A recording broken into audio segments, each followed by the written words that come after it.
Testing 1 2. Testing 1 2.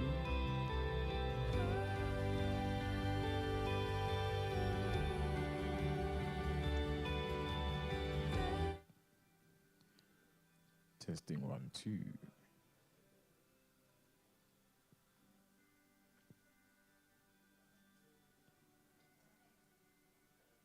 Testing 1 2. Testing 1 2. You got it? Testing 1 2. Testing 1 2.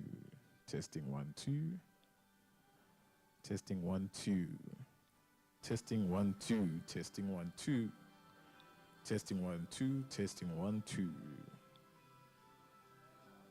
Testing 1 2. Testing 1 2. Testing.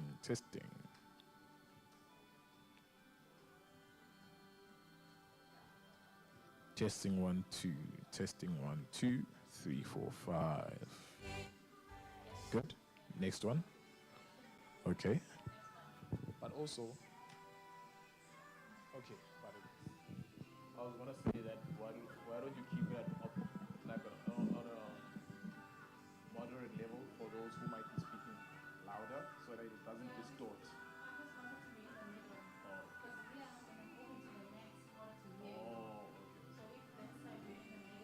Then you don't have to talk. 1 2 2 1 2 2 1 2. Right. Are you happy with the level? Okay. Oh, you're getting it. Okay.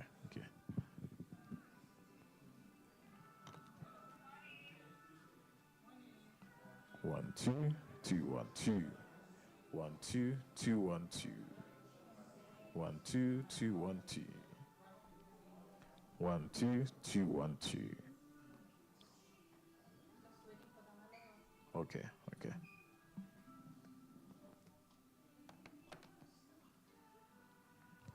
1 2 2 1 2. 1 2.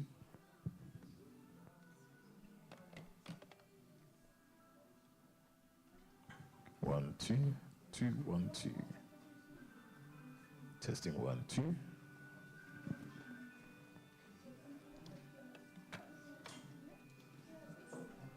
Testing 1 2. Testing 1 2. Testing 1 2. Testing 1 2. Testing 1 2. Testing 1 2.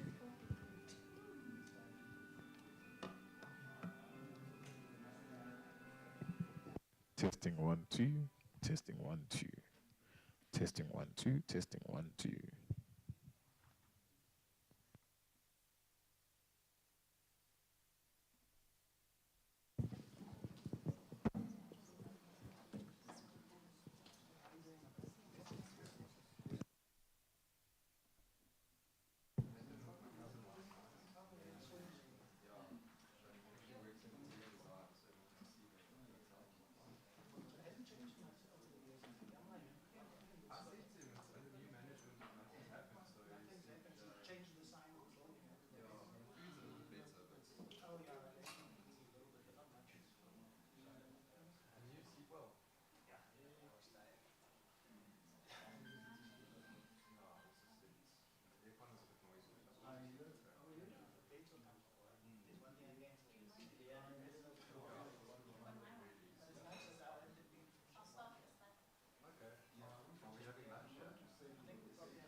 My selector, how many minutes do you need?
That's how we fight our battles. This is how I fight my battles. This is how I fight my battles. This is how I fight my battles. What we're doing tonight. This is how I fight my battles.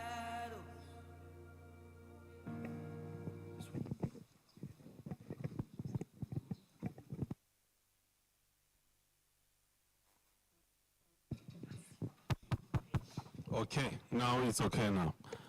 It's fine. So I need to use the mic for audibility.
You know, I have been responsibility to preside as the chairperson of the Portfolio Committee on International Relations and Cooperation for South Africa's Parliament. So today we are here as the Portfolio Committee, and we are happy to be here in Mpumalanga. Just before we go into the content of today, I'm going to ask that we introduce ourselves, and we will start with the members. I think it will be better, members. I know we are here as members, but when we introduce ourselves, just indicate also the party that you are coming from. I know we are here as members, but it will be better for other members who are not members of this committee to know the parties that we are coming from. Like, for instance, myself, I'm from the African National Congress, but I'm here in the capacity as the chairperson of the Portfolio Committee. Thank you. Assalamu alaikum. Good morning, Mweni to all. I'm Advocate Shami Masali. I am with the Al Jama political party. I serve on the portfolio of international relations, justice, and sports, arts, and culture. Thank you. Good morning, everybody. My name is Honorable Wesley Douglas. I'm with Umkhonto Wesizwe. I serve on international relations as well, and I serve on appropriations, and I'm whip for our peace and stability cluster. Thank you. Thank you, Chairperson. My name is Honorable Colleen Makubele from MK Party. I'm an alternate in this committee, standing in for Honorable Dudu, who could not be here.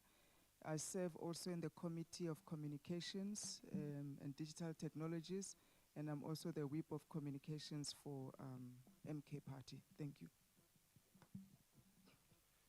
Colleagues, good morning. Good morning, colleagues. Morning, everybody. My name is Honorable Ryan Smith. I'm from the Democratic Alliance, and I serve on the Portfolio Committee for International Relations and Cooperation.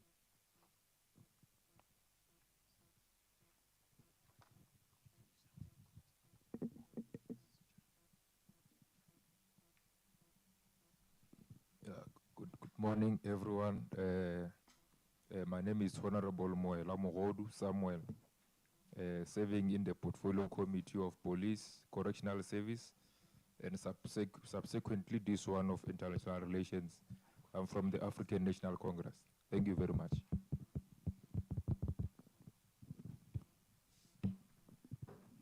Good morning, everybody. I'm Honorable Kenneth Mechwe, a member of this political party coming from the ACDP.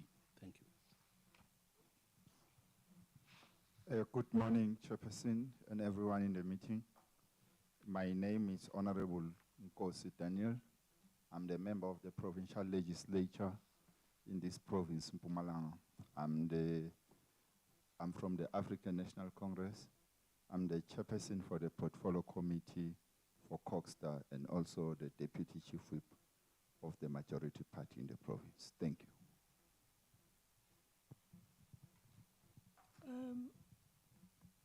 Good morning, everyone. My name is Andisiwe Kumbaka. I'm a member of the African National Congress, and I serve in this committee and the committee on the joint committee on members' interests and ethics, and also the planning and monitoring and evaluation committee. Thank you very much. Nginibingelele nonke, igama lami Nqobile wakamhlongo, deployed by the Economic Freedom Fighters. I serve in this committee. Thank you very much.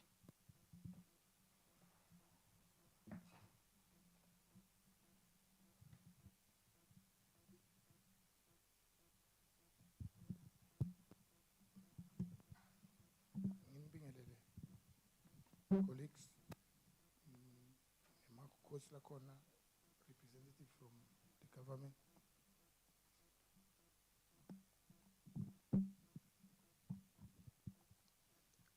I will start by introducing my representative from the Mpumalanga, Sina Hoshi L.M. Mkwena, who is the current chairperson of the Mpumalanga House of Traditional and Khoisan Leaders. He is present here also as president of Contralesa, and he is a leader of the Mpumalanga Smatibela Tribal Authority. He is accompanied by his deputy, Ingosi M.T. Yende, from Okonyaneni, Ehertzbande Traditional Authority. Lo naye usebenza njengemsekeli sihlalo wa chairperson. Mina Mr. SM Tsobolo, ngisebenza ku secretariat yalapha eMpumalanga House of Traditional Leaders, dealing with research and policy matters. Ngiyabonga.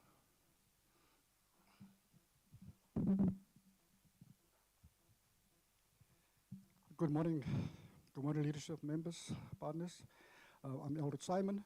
I'm actually the president of Restoration Movement for national, provincial, and down.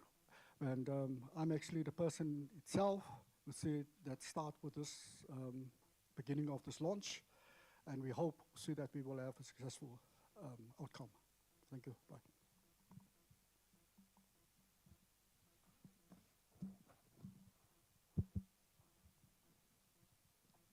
Are we done, Luba?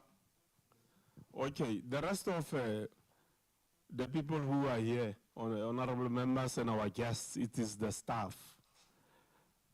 The woman who is the camera operator, there is from Parliament.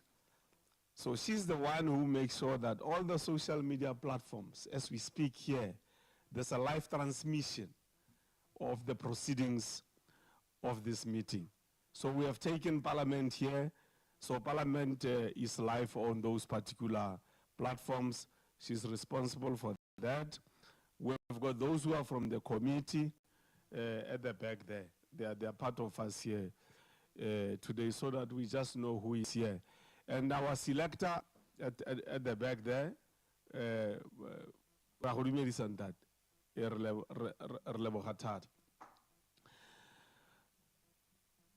okay, there's a hand at the back. No, thank you, Chair. I thought I must introduce myself as well. I'm the parliamentary liaison officer to the Minister of International Relations and Cooperation. My name is Mfuzo Zenzile. Thank you, Chair. Yeah, I was surprised why you were not introducing yourself. Yeah, and thanks for being here. Just before we go into the content of today, it's going to be a short interaction, honorable members and ladies and gentlemen, but very critical. But before I go into that, President, once more, ke batla go leboga from my seat here for being here and honoring us here. We deliberately decided that attendees must be structure-based. That's why it will not be a big meeting. When you are here, we know that all the traditional leaders in the country are here. When you are here, we know that all those that belong to your structure, the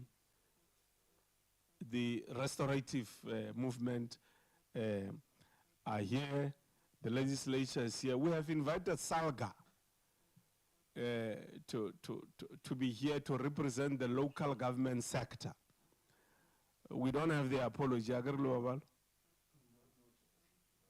Yes. Chief Whip, Salga. We had invited Salga as the representative body here in the country to come and represent the municipalities. Just before I do the summary of what we are presenting here today, there are things that I want to say, especially now that we've got you here, President. The parliament that exists here in South Africa is the People's Parliament, which means, President, you and your constituency must work very hard and push very hard to use that parliament to make sure that whatever you have agreed to among yourselves as traditional leadership here in the country, you are able to push parliament as a platform for you to achieve those strategic objectives. But also you are able to use your structure, working with parliament, to make sure that you push the executive, which is led by the president, to make sure that you achieve your strategic objective. And I'm going to make an example. It's a deliberate example, honorable members, that I'm going to make. There's a big problem with the land in this country. It remains unresolved. After so many centuries, the problem remains unresolved.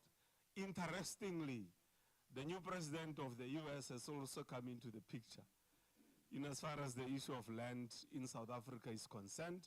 Of course, he's invited into the space by some South Africans.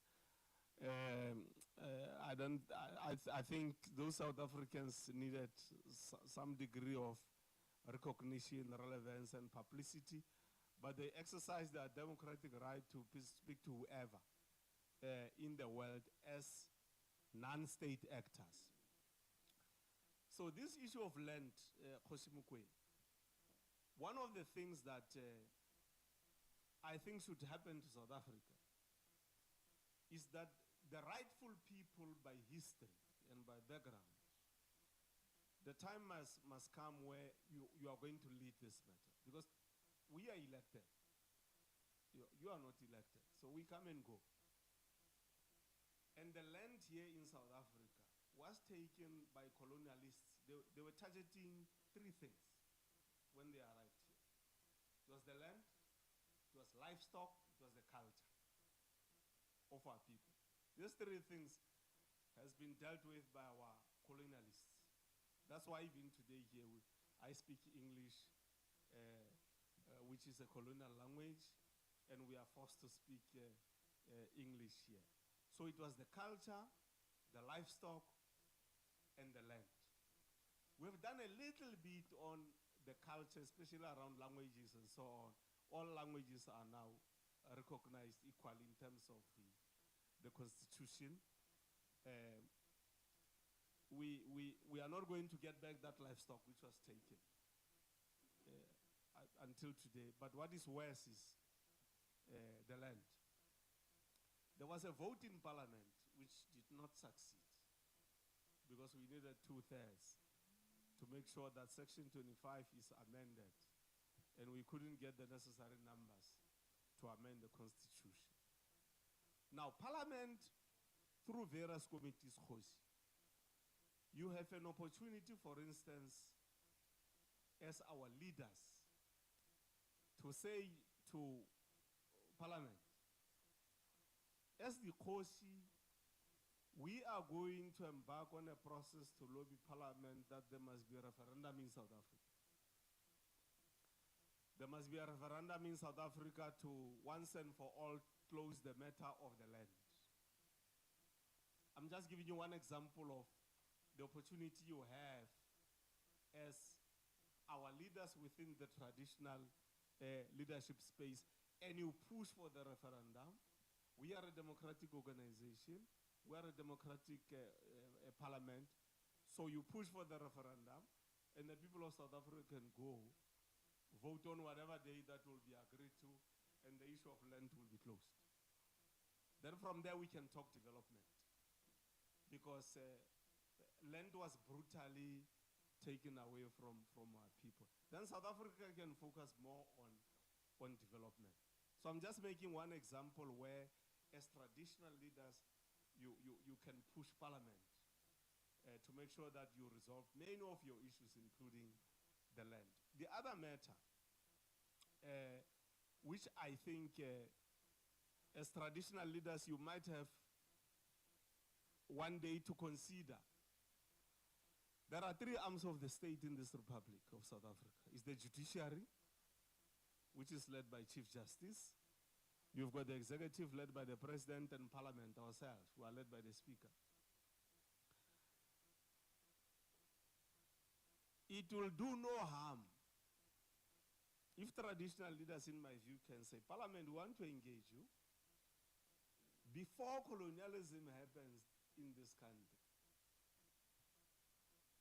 Matters of governance in this country, matters of how our people were living in this country were led by traditional leaders. Now, that's a fact of history, you can't change it, right? Now, because of what is called modernity, so we got gradually absorbed into this modernity thing, and we lost along the way the respect and the rightful role that must be played by our traditional leaders in terms of governance. There's a little bit of it in the Municipal Systems Act, but it just makes you ex-officio members of the municipalities. So you don't have executive governance powers. So for me, it will do no harm if you can use Parliament one day to say there must be a fourth arm of the state in this country, so that the rightful people and leaders of this country, in the form of traditional leaders, can have their own arm of the state, which is equal and recognized by the Constitution of South Africa. Then we will have to amend the Constitution, which might have to happen through 2/3, failing which you will need another referendum to then effect the demand by our traditional leaders to have them as the fourth arm of the state. Future generations, some few decades from now, will not be on this planet.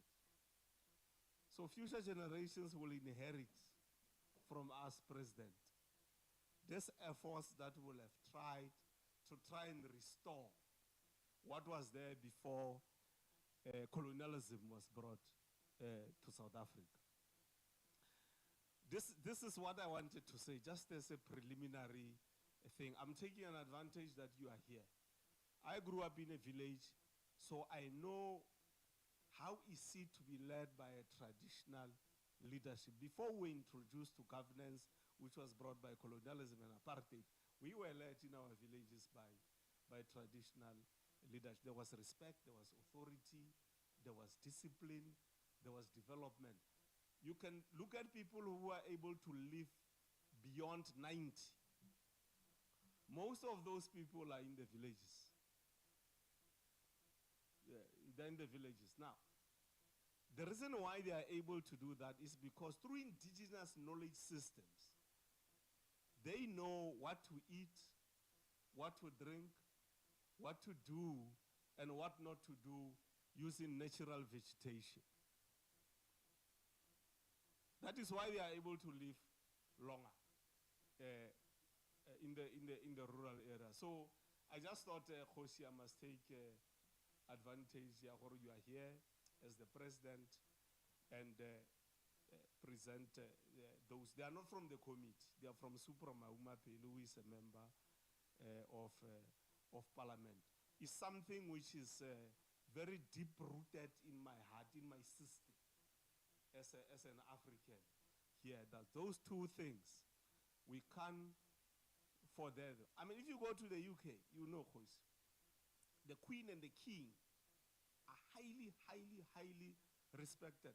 Parliament there doesn't do anything before they go through the Queen or the King. Doesn't happen, right? The same people who came to colonize us here and said we must undermine our traditional system of leadership, they are still adhering to their own system in the UK here. And here we are trampling on our own system. So I just thought I must today clear my heart. I've not seen you for a long time.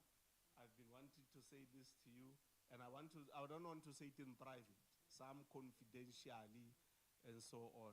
So I thought I need to say that. Now, let's go into the essence of why we are here today, ladies and gentlemen.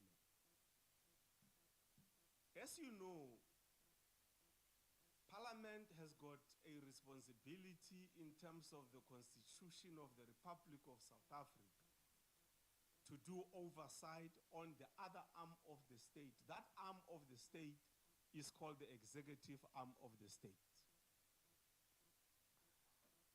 But our responsibility doesn't end there. As Parliament, as an institution, we are obliged by the Constitution to do the following three things. The first one is that we must ensure that there is public participation. So public participation by this institution called Parliament is in the Constitution of the Republic. The second is that we must make laws. And the third, I've said it, is to hold the executive accountable. So in as far as holding the executive accountable, I think we are doing moderately well. I just wish that one day, because there's IR coming into our lives now, that technology can be such that at a press of a button, when you are in Marble Hall in South Africa or Umhlabo ya Lingana, you must be able to see all the strategic plans of the departments. You must be able to see the expenditure of every department, the decisions of every department, the extent to which they are either succeeding or not succeeding in implementing what they have committed to implement to the people of South Africa. Now, currently as Parliament, we don't have a very strong enabling instrument in place in terms of technology to be able to trace in detail, as part of holding the executive accountable, in detail what is it, the finer details of what is being done. A flaw exists there because where we come in is at the back end when the Auditor General has done the auditing, when all the work has been done and we focus our work on the report of the Auditor General, irregular, fruitless expenditure, and so on. I had, when I was still the Premier, I said to the Auditor General, I wish we can reach a stage one day where, in addition to the Auditor General looking at the rents and cents,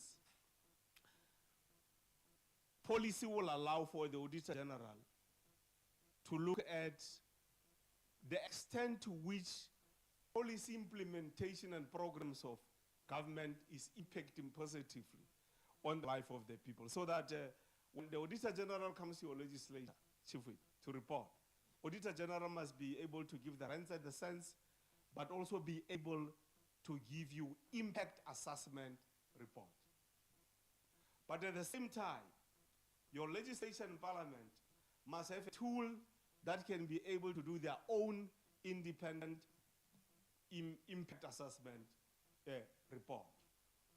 At the same time, society must have tools where at the press of a button, they can be able to talk to you, they can be able to talk to me, to take us to task every day, every hour, when they think we are not doing enough to execute the mandate of holding the executive accountable.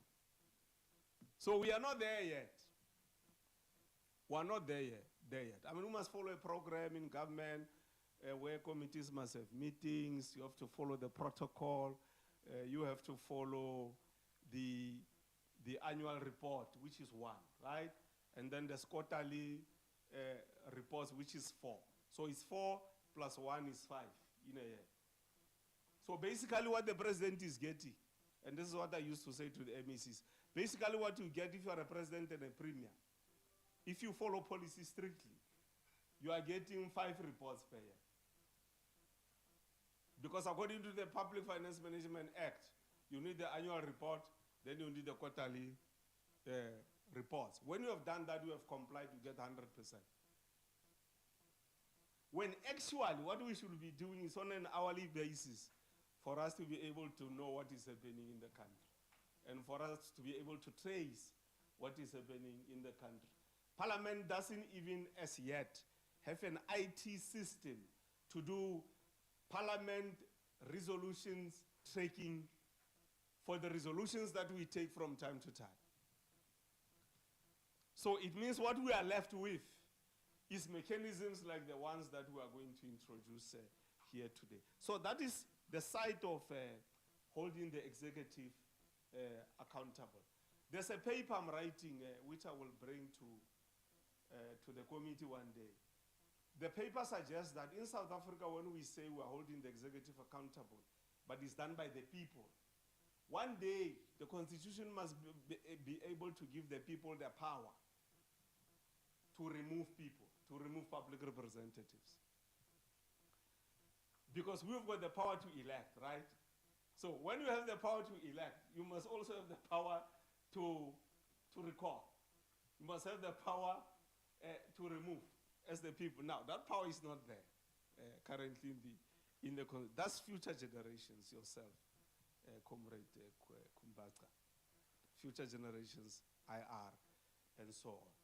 The second responsibility that we are responsible for is to make laws, right? But we don't have, in our communities don't know if they are to think about any other law that they think can be developed for their own area. They don't know where to start. Because you know why? We inherited from the apartheid system, a system where lawmaking is initiated by the executive arm of the state. I know there's private members' bills and so on, but how many have succeeded, right? So 99.9% of the laws that we have are initiated from the executive.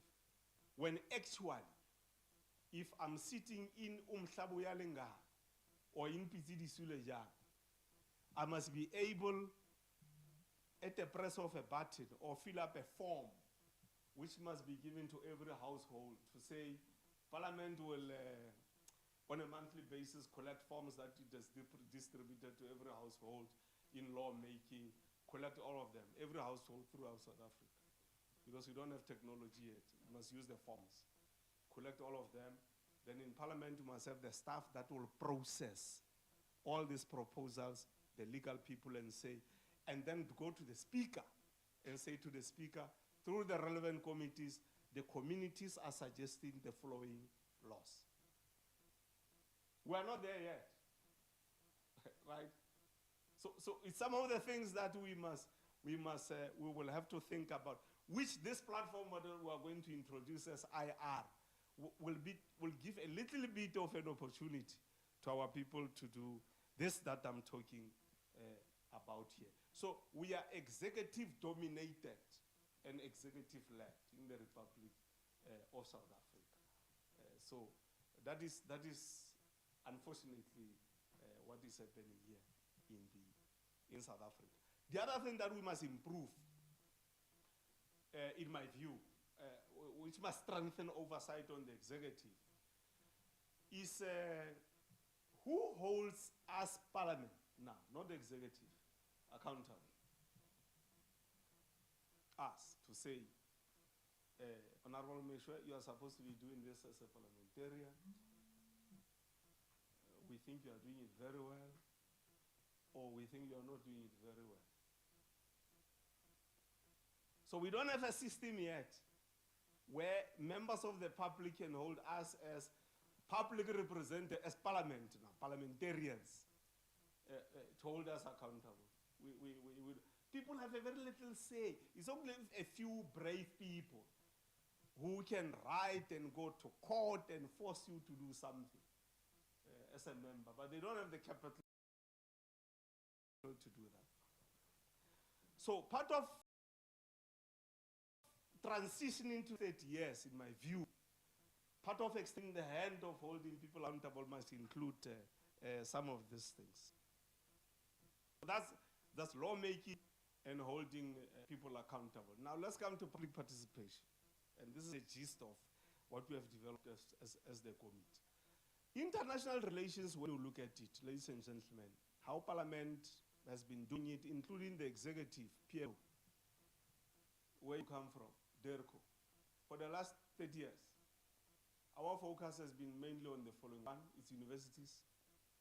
Very less even on colleges. So it's universities.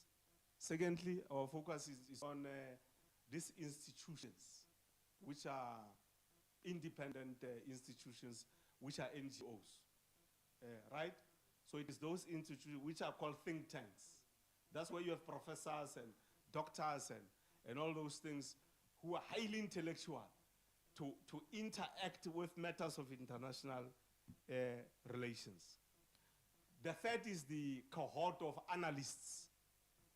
Those who will analyze, they are there every day on TV. Every day on TV.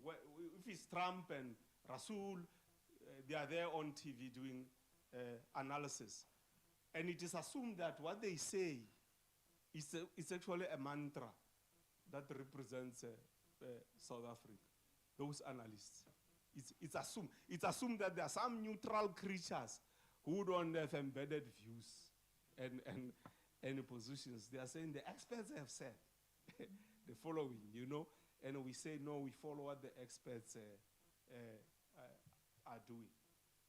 I asked somebody one day to say, you know, in South Africa, there's something called the private sector. And I asked, but who holds it accountable? Private sector. So it's private sector and the markets, right? So it's the same thing. Who holds them accountable? Nobody holds them accountable on any matter. Unless you are brave, you also have money to can take the big guns to the courts and so on. But we can hold the executive accountable. To a certain extent, Parliament can be held accountable. We expect the World Council on a monthly basis or quarterly basis to convene a meeting to be held accountable. Now, public participation, when it comes to IR, has been thin. It's very small, public participation. The fourth leg of public participation on IR is when there's a bill. When there's a bill to be passed, so it comes from Ministry of DERCO, then it comes to Parliament, then the Speaker will say it referred to the relevant committee. It's only then that we will go as Parliament to go and do community consultations. Bolo Babalo arrange halls, quick. Some 100, 200 people come there. You know what, that takes 7,000 people. and we say, this is what the people have said. And remember, the people who came there did not have the mandate of the rest of the society in that particular vicinity, because there's no obligation by law to say if you go and represent people there and you claim to be coming from the community, unlike Wenakos, you claim to be coming from the community, there has to be a tool that is able to satisfy us that you represent the community. So the bill, we take it, we go to the community. And how many bills did we pass? Let's take the last 10 years. In IR is 0. In international relations, there's one which we wanted to do. We wanted to amend the ARF, African Renaissance Fund. But those amendments are about accountability, structures, the CEO, the board, who holds this, which one accountable, and so on. So in a decade, as a committee, we have not gone to the community. What we have been going is get into a flight. When you get out of a flight, it's either Uber or your car. You go to the village. Village, tomorrow is a bus. It takes you to Parliament, committee. It's lunch. Bus is waiting again. Takes you back to your village. And you do that for 5 years.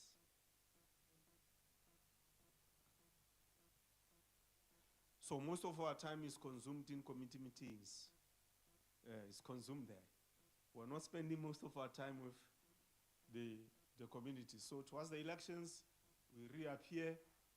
We are on the ground mobilizing people to support these democratic processes of South Africa. So the truth is we are short-circuiting people of South Africa. So to remedy that, as a committee we said, we need to break with this history. So we came up with an idea, Kosi, Yahore, in communities, there must be forums which do oversight on the executive but working through the committee. That every community in the end will have a community-based forum on international relations. So that the people themselves on the ground can, one, be able to be educated on matters of international relations. So that it's not just left to the professors and the doctors and the analysts. The people on the ground must understand matters of international relations because it affects them. Secondly, the people must use the forums as a platform to be able to speak with the committee, to communicate with the committee. It is our hope, my sister, you who are dealing with the media part and the platforms part of Parliament, that we will make sure that where I'm sitting in Umhlabo Yalengana, Pitsidi Suleja, Marble Hall, I should be able through my phone on a daily basis, when I want to raise something with the committee, I must be able to send it to the committee, it goes to the administration, it's brought to the committee every week when we meet. So that every week when we meet, Honorable Datlas, we are able to say, there's a new item in our agenda now, permanent. Are there issues that are coming from the ground, from the community, right? And we process those issues on a weekly basis on behalf of the community. We table those issues and we give the community feedback. So sometimes we'll sit with the community like this. Sometimes it will be through writing to them. Sometimes it will be us using the social media platforms to communicate back to the community, or we will be using their own gadgets to give them direct feedback. Because they will have set as a forum there in a community and said, the following matters of international relations, we think we need to raise them with government through the committee. But the third thing that the community will have through those forums, we are going, for instance, through this committee, we are going to give the communities through the forums the plans of DERCO, Department of International Relations and Cooperation. So members of the forums on the ground are going to know what is the annual performance plan of the DERCO department. They are going to know the amount of money allocated to the department, the monthly reports that they give, the quarterly reports that they give, the annual report that they give. Linked to that, it will be intermittent reports on the 115 missions that we have as South Africa all over the world, where if I'm in Muthabeng village and I want to know how I can do trade with Germany as people there, if we come together. If we come together as villages and we form a consortia, whether we can be able to trade with our counterparts in Germany. So the community there must use the forum to talk to us. We are able to say to DERCO and the ambassador of Germany, of South Africa in Germany, there's a community that has organized itself here in Mpumalanga. This is the type of trade they want to do. They have seen this opportunity in Germany. We must then see how we help them, so that the community can use that opportunity to extend themselves globally to resolve a local community-based. They do their own development. So if one day you are the fourth arm of the state, that will be falling under your responsibility. Those investments will be falling under, because if you are the fourth arm of the state, it means every investment that comes to the village, the only door that we have to go through. So will not be an invitee. Agar now you are being invited, we put tents in the village and we invite you.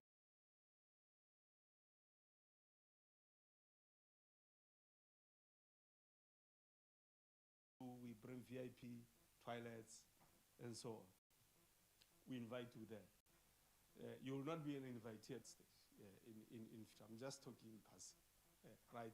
So the community will have an opportunity, if we hear Mpumalanga, to say there's 150 embassies in South Africa, of South Africa all over the world, where are the opportunities?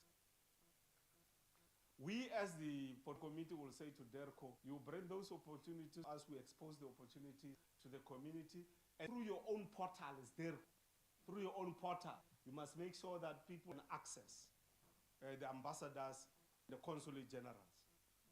So that when the people wake up in the morning, they must know there's somewhere where they are coming together, under a tree or some structure, a village or a township, where they are discussing progress on the matter that they've agreed to as far as investing is concerned.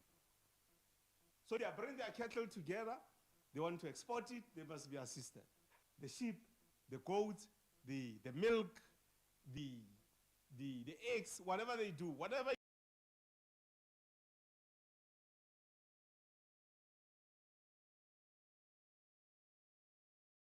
economic activity that plays there. Because currently what's happening,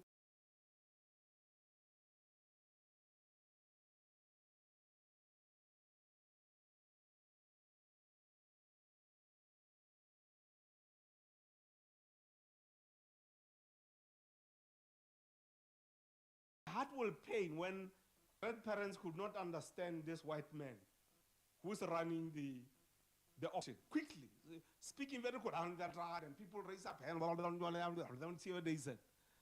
And our people, somebody will whisper to them, they are saying 7,000. And they will not know. Now, because our people are hamstrung by those things, we need to liberate them. And one of the ways of liberating them, they voted for us, is to give them a platform. They must know these embassies, what these embassies are doing, because the embassies part of their responsibility is to bring investments to our country.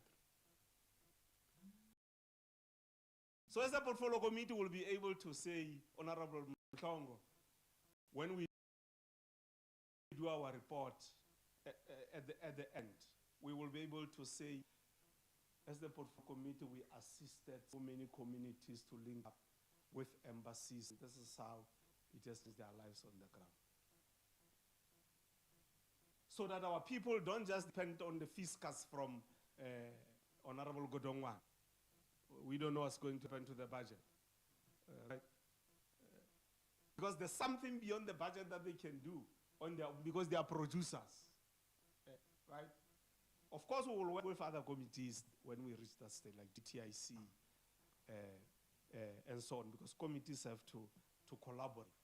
So that's one thing that the forums will be doing in the communities. The second thing that the forums will be doing is for people at the ground there to say, we want to gather on a monthly basis to discuss a topic. But they will determine a topic themselves. So we don't tell them what is the topic. They must say, next week we want to discuss why SADC is so weak. Because they visit most. They go to Swaziland, to Botswana, to Lesotho, to Namibia, and so on. And they can see that progress is very slow. It's at the snail's pace. So they can discuss on the ground and say, okay, we will want the committee to bring us online 7 ambassadors in SADC of South Africa. Our responsibility through this one will be to connect them. Then the ambassadors can talk directly to the people. The people can talk directly to them. You have eliminated people having to write, having to go through PAs, having to wait for a feedback, trying to call an ambassador. They can't find an ambassador. People can't find the councillor, can't find the mayor, can't find the speaker, can't find the minister. They can't find anyone. So the best thing is to break the barriers and open a direct channel using technology.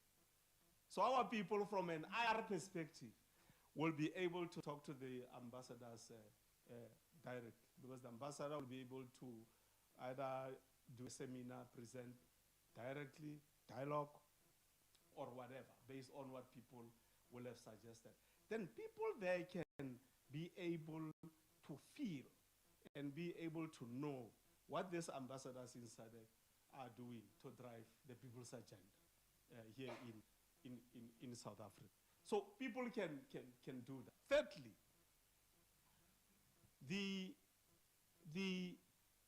at the provincial level, Chief Whip, our hope is that yourselves working through public participation authorities. Now, by law in South Africa, public participation authority at a municipal level is the speaker. The speaker has got public participation responsibilities in law. And do you know when do we only use that when you do IDP? Ageri, yes. When you do IDP consultation. So we're not using it maximally. So we're bringing a new element as IR to say that public participation must also ensure that there's public participation in IR through that office. And it's our hope that that public participation will be linked to the public participation of the provincial speaker. So that when you whip your members there in the Mpumalanga legislature, you must be able to say to them, in Mpumalanga, there's, how many municipalities are there? 2022? 17 local 3 districts. Yeah, the 17 municipalities. Have we made sure that there's some topic that was discussed through a platform facilitated through public participation for people to be empowered and for people to engage? Then you are able to report, right? So legislatures, it will be the same thing. discuss any topic. The other thing which the forums are going to be doing is to use the portfolio committee through those platforms to insist on getting reports from the executive. In our case, reports from the executive, it will be DERCO. So DERCO will now know that when they come to the portfolio committee, they are not just reporting to this 11, how many are we? 11. They are not reporting to 11 people. There's multitudes of people on the ground, because when we meet DERCO, sometimes we are going to not only live feed the meeting, but will also provide people an opportunity through the forums to speak directly to DERCO. So that DERCO can see that some of the things we say are not necessarily things that are coming from us. It's things that are coming from the base, which is the community. So DERCO must be able to say, this is our quarterly report, this is our annual report, this is performance, and then that report is given to the forums of IR on the ground, at a provincial, at a district, at a metro, local, and ground level. Because I think by 2027, we will have reached the ground level, where every ward in South Africa will have an IR People's Forum existing there in a ward, where within a ward committee, there will be one member given responsibility just to deal with IR within that particular ward, so that our people can engage on matters of international relations. And we must simplify things to them, because sometimes we talk geopolitics, we just say politics. And we assume that when we say geopolitics, people in some townships and villages will understand when we say geopolitics are a complex moving phenomenon. So in the whole sentence that you have said, people have not heard anything. They have not heard anything. Because it is this complex thing that you are saying in English. In the kanti fu babolela ka Setswana ke bagaitso di kamano magareng ga rona re le naga ya Afrika Borwa le dinaga tse ding e tsamayang. Ukusebenzisana between ourselves as uMzansi and other countries kusebenza so kwamba so ama challenges akhona anje. So we will have to try and simplify.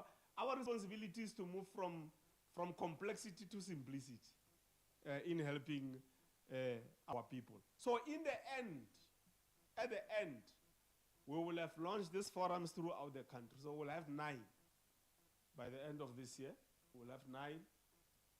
And we will also have, by June next year, at the metro and district level, by the end of 2026, we'll have them at the local level.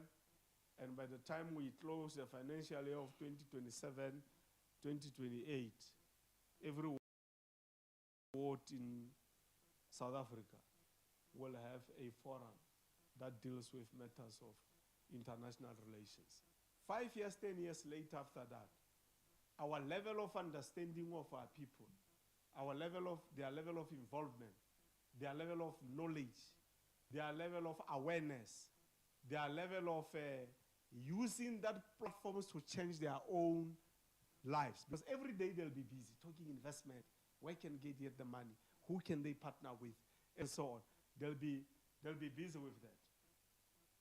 Instead of people idling, young people and so on, they will be discussing this. So it will be women, it will be youth, it will be other entrepreneurs and so on, to be able to resolve that particular debt.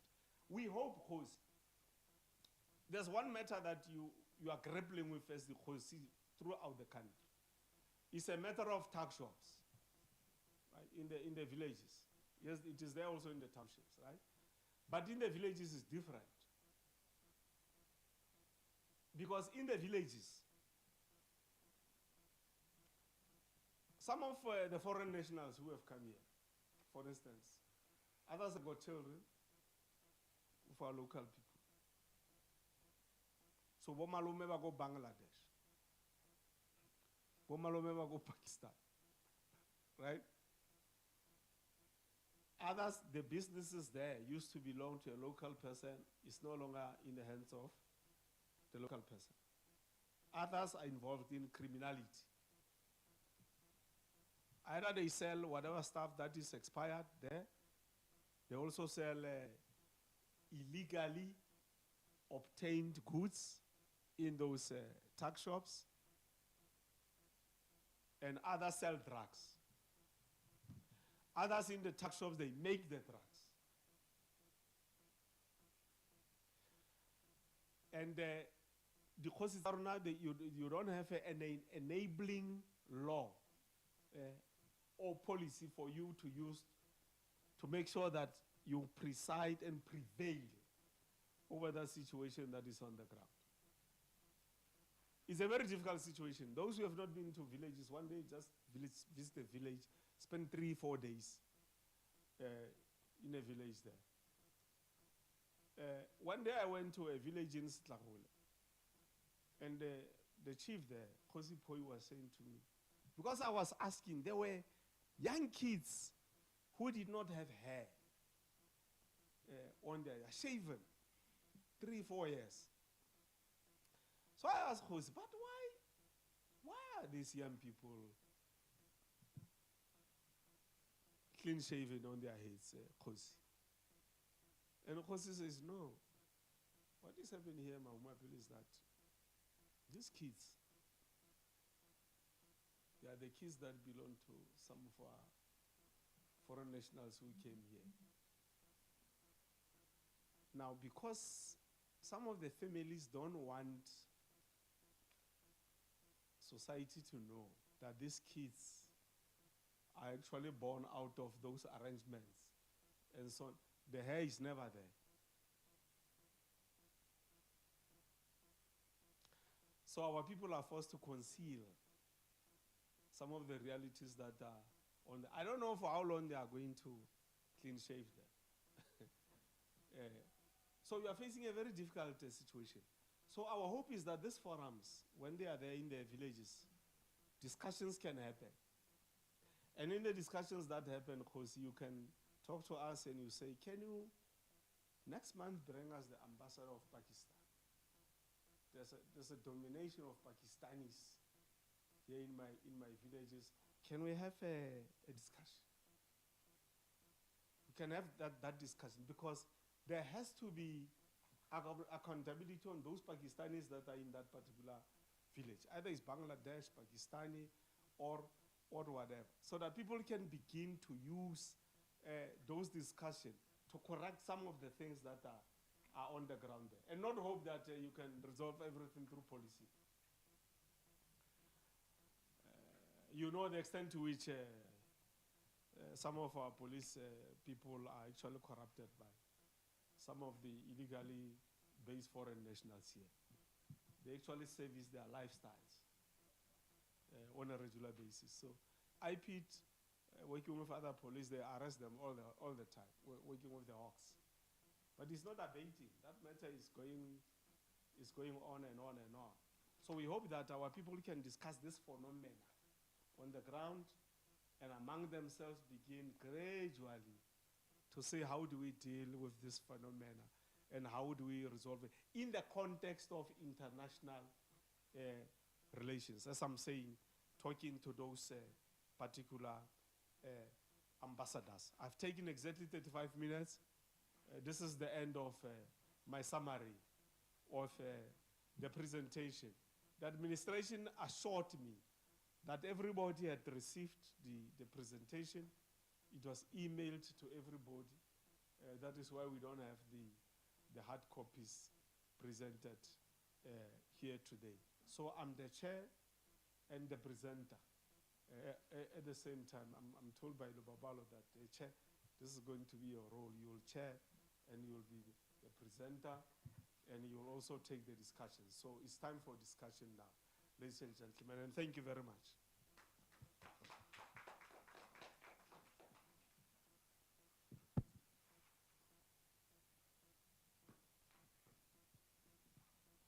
discussions will come from our guests.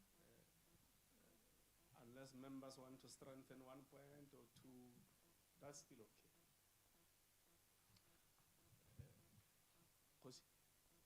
Okay, let's start with, we'll come to Honorable Douglas then. Let's start with the President of Contralesa, Khosi Mokoena. If I'm Khosi,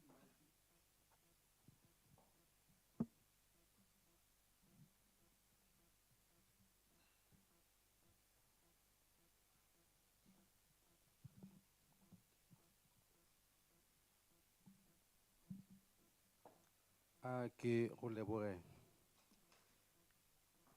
my chairperson, my leader. Let me acknowledge the leadership that is here, led by your good self, Chair. Not going through all the protocols.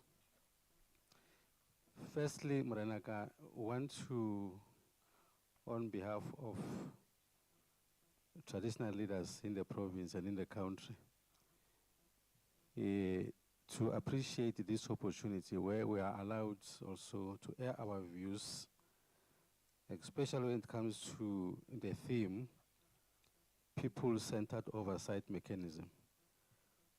But let me first apologize, the Chair, that apparently the information that we got did not reflect exactly what you expected of us. They said you are inviting Khoshi as the president and as chairperson of Mpumalanga. Then I'll be accompanied by the person I'm working with and so on. Many traditional leaders would have benefited from this meeting. I so wish the information was conveyed to us accurately so that we invite the whole executive of the provincial house and our 3 local houses. They're supposed to be here to benefit out of what you said. But being as it may, we will soldier on. Chair, your opening remarks touched me so much that at some point I became emotional. When one recalls how we were forcefully removed from our areas. And when the forced removal was done, they'll start with you as a Khoshi. They'll take you and dump you somewhere. Then your community will follow. Being as it may, fast forward, when we got our democracy, traditional leaders, our kings and queens, expecting that our land will be brought back to the original owners, who are Amakosi, Maroshi, and their people.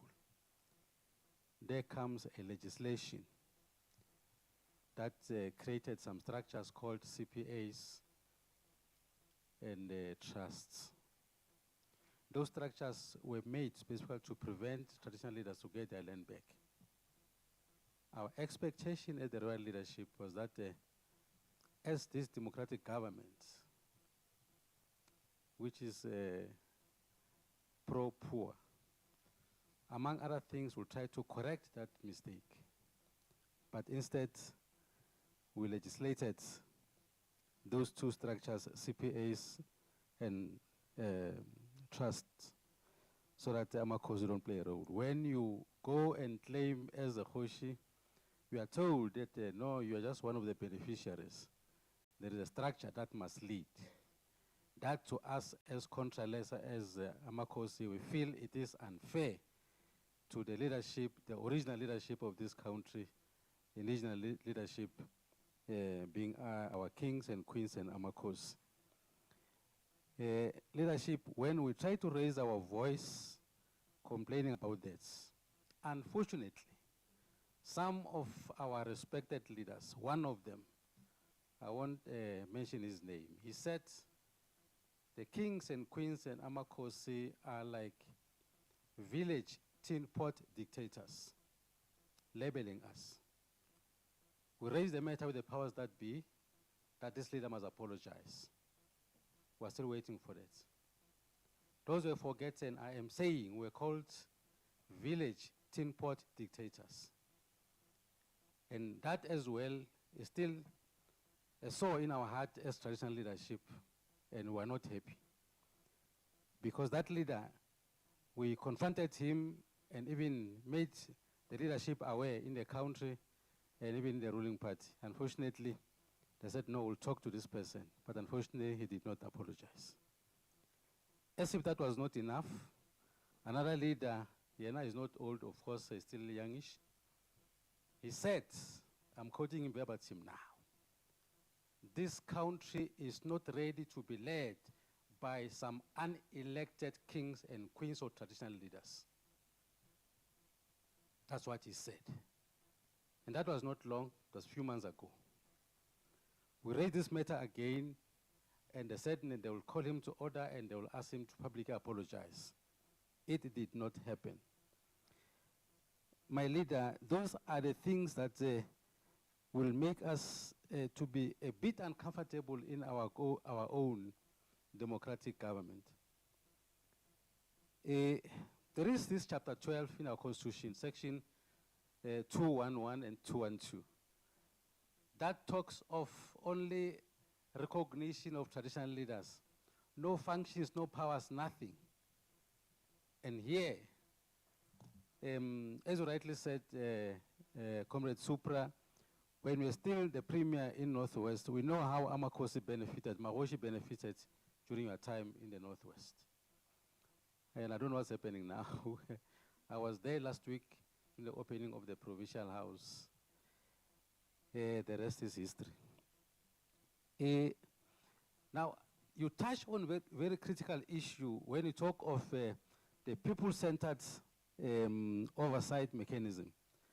I'm happy that you are raising this in the presence of members of parliament, even our MPLs. Shocking some of us when we're watching parliament sometimes during debates or MPLs in the legislatures. You might even feel that member is a minister in waiting. Is a minister in waiting, how he's debating. Or maybe the following month, he expects to appoint a minister or an MPL or an MEC. The people who mandated you to go and represent us in parliament, they want to hear you championing their issues. But instead, that those who will defend the executive as if their life depends on that. The role of our MPs, please go and raise our issues. I was watching TV yesterday. All of us, I suspect we saw it, leadership, in the Eastern Cape. Where that road, you might think it's a dam. It was not a dam, but it's a road. Unfortunately, the road is so damaged. Many of you saw it. I am expecting my member of parliament from that constituency to raise this thing sharply. But guess what?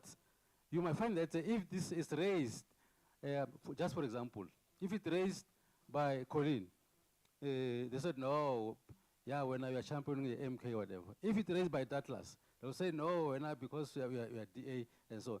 But it is high time now we do exactly what you are suggesting. Let's move out of the cocoon of saying I want to be trusted, so that maybe when there are deployments, you know. I know. You made a mistake by inviting me, Chairperson. You know, unfortunately, for Hochimukwena, what you see is what you get. So I don't sugarcoat. I call a spade a spade. You know, I can't call it any other color. But what makes me happy is that for you as Parliament to come to us to say, that's how we're thinking moving forward. What is your take? This is very good. It's very good, and we appreciate this. Please continue doing this because that's where you get some views to say how people are seeing Parliament. Because this you are hearing it coming from the community. And it is our belief and hope that we are going to take our matters forward. I usually lead a delegation going to Parliament to make some submissions when there are bills to be passed, especially when it's Section 76, where it needs the provincial mandates and so on. Now, we'll make those inputs. Unfortunately, those inputs don't find expression in the final product of the act. The question is why? I want to give a typical example. The Initiation Act, as it passed by Parliament. That legislation, you can see that it was drafted by a consultant, not someone from a community where they're practicing initiation practice. We made inputs to improve that thing, but it came raw as it is from that consultant. The question is, Comrade Supra, this exercise today here, is it not a compliant? Are we going to really see something happening? Because it's something to say people must talk, and again, it's just a compliant to say, as a portfolio committee, we have visited provinces, we have done this leadership. Ithatheni le nto nihambe nayo, because even TKLA, that governs traditional institutions. That thing as well, we have got strong suspicion that people drafted it. Yeah. It's taking another direction from the institution that you know. Hence, we objected, even made some noise, until the then Minister Tembi, she was encouraging then, and now today is Melane. She suspended some of the clauses there because we made some, we raised some concerns. And we just hope the input that we made in trying to augment or improve that legislation will find expression. It's just that sometimes when people say, no, Hoshi, we had you sukuzwile, there's something, but I want to, leadership, not take much of your time. The theme, yeah, people-centered oversight mechanism.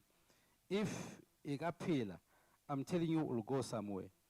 Kagore, Rona, as traditional leadership, we will celebrate and be happy if some of our advices or inputs are taken into consideration.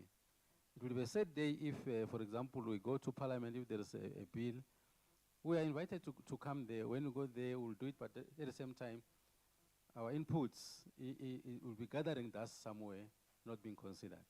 We hope this time, leadership, something will be done. But having said this, I want to thank you very much, Chair. This is an opportunity that some of us wouldn't miss. And it's not always possible for Parliament to say to people, please tell us what you think of this.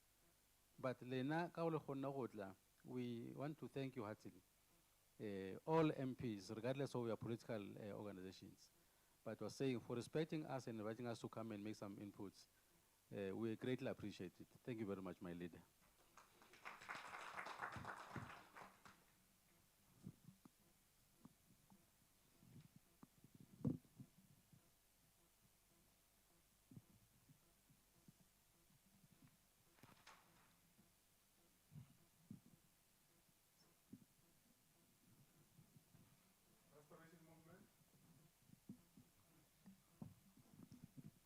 Sorry, man. All right.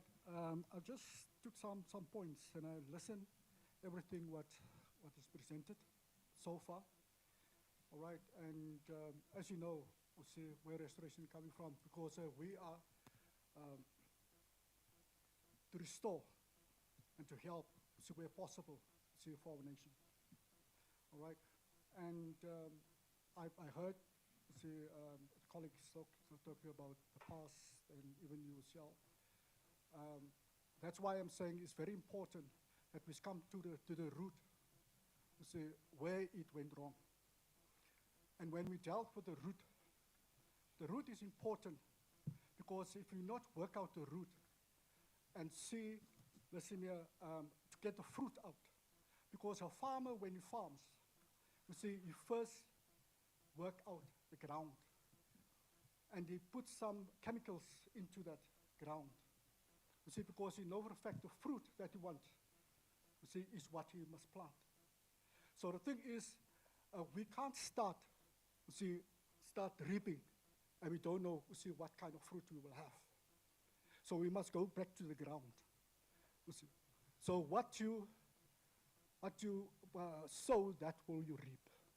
So the thing is, according to our nation, as you know, the Khoi in the Sand, the so-called coloureds, that's why I call even mixed race, because there was a lot of intervention, as we all know.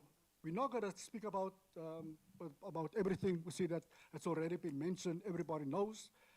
But what I want to say is that we have to work on a diversity. A diversity is very important. When we work on the diversity, then we will have the understanding. If there's no understanding, we will never, never reap the fruit that we want. We will always go back to the same thing. We will cut, and we will plant again, and we will cut and plant again, and by the end of the day, it's a simple thing that we must realize, is to go back to the root. The recognition is very important. Reconciliation is very important.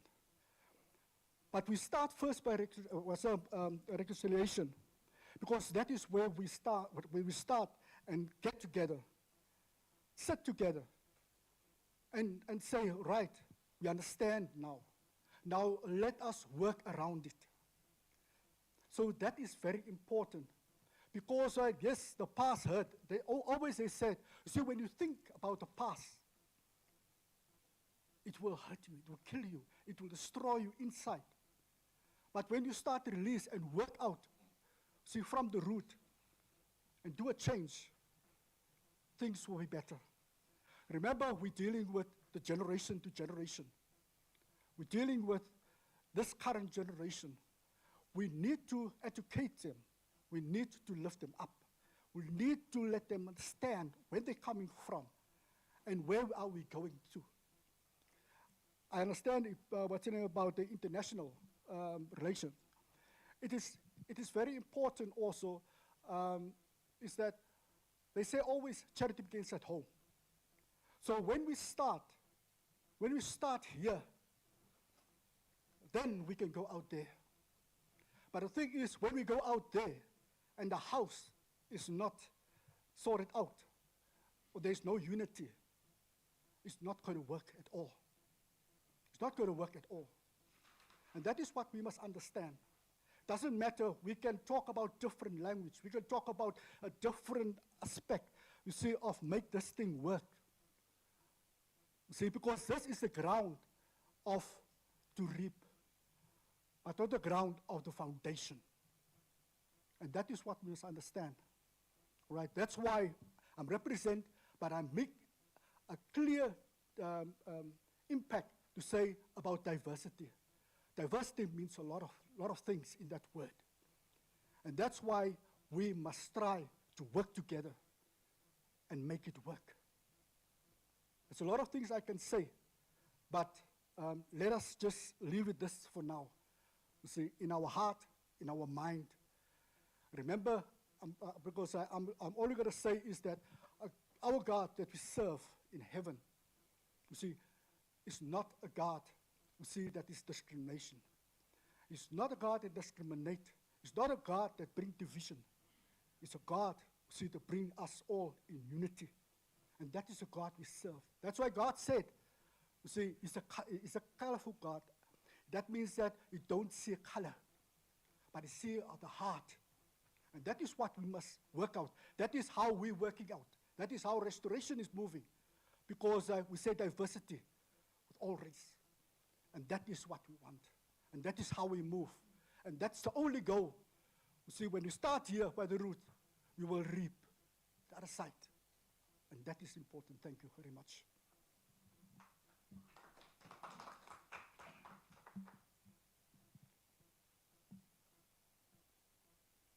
In the meantime, we welcome at the back there, we were introducing ourselves earlier on, humbly. Unfortunately, when you came in, the processes were already in motion, and we didn't want to disrupt those processes. So before we come to our member of the legislature, we are going to give you an opportunity to introduce yourself.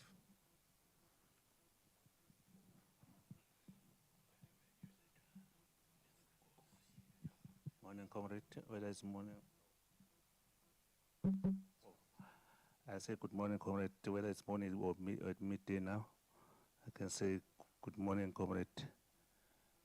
I'm James from the province of Mpumalanga. I'm the COSATO organizer, educator, having our office here in Witbank. Thanks very much, comrade.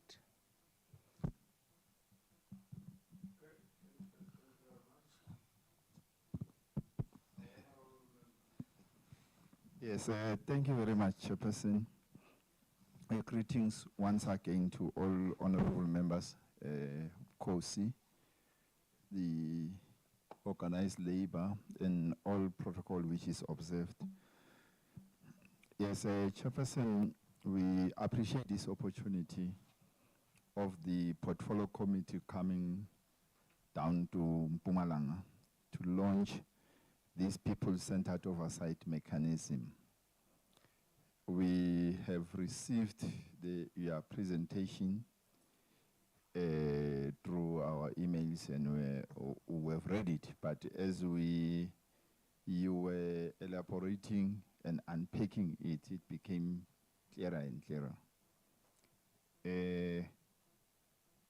You have made a comment, Chair, on the issue of the land here in South Africa, and also the role of traditional leaders.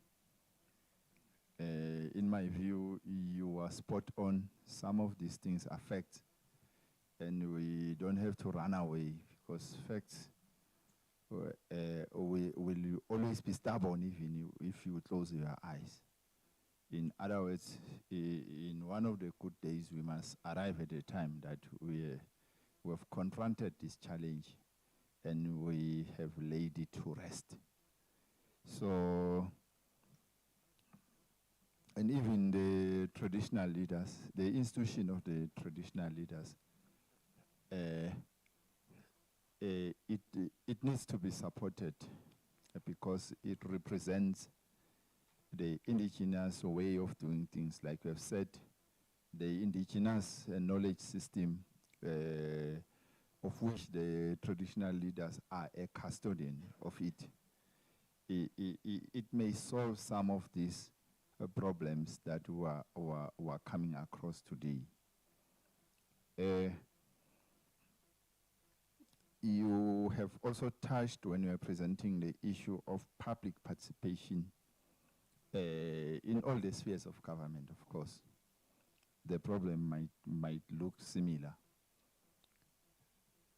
Even when projects are introduced, the elected leaders, we as elected leaders, sometimes we just think for the people that they require this without allowing them to participate on the thoughts and the plans. It looks like our programs and plans sometimes are informed by the money that must be spent and by the box that must be ticked for AG when you are audited, of which that is not assisting the communities down there. That's why in most instances, communities don't find themselves part of these projects, and then you'll find them vandalizing it. It's easy to vandalize it because they were not properly consulted.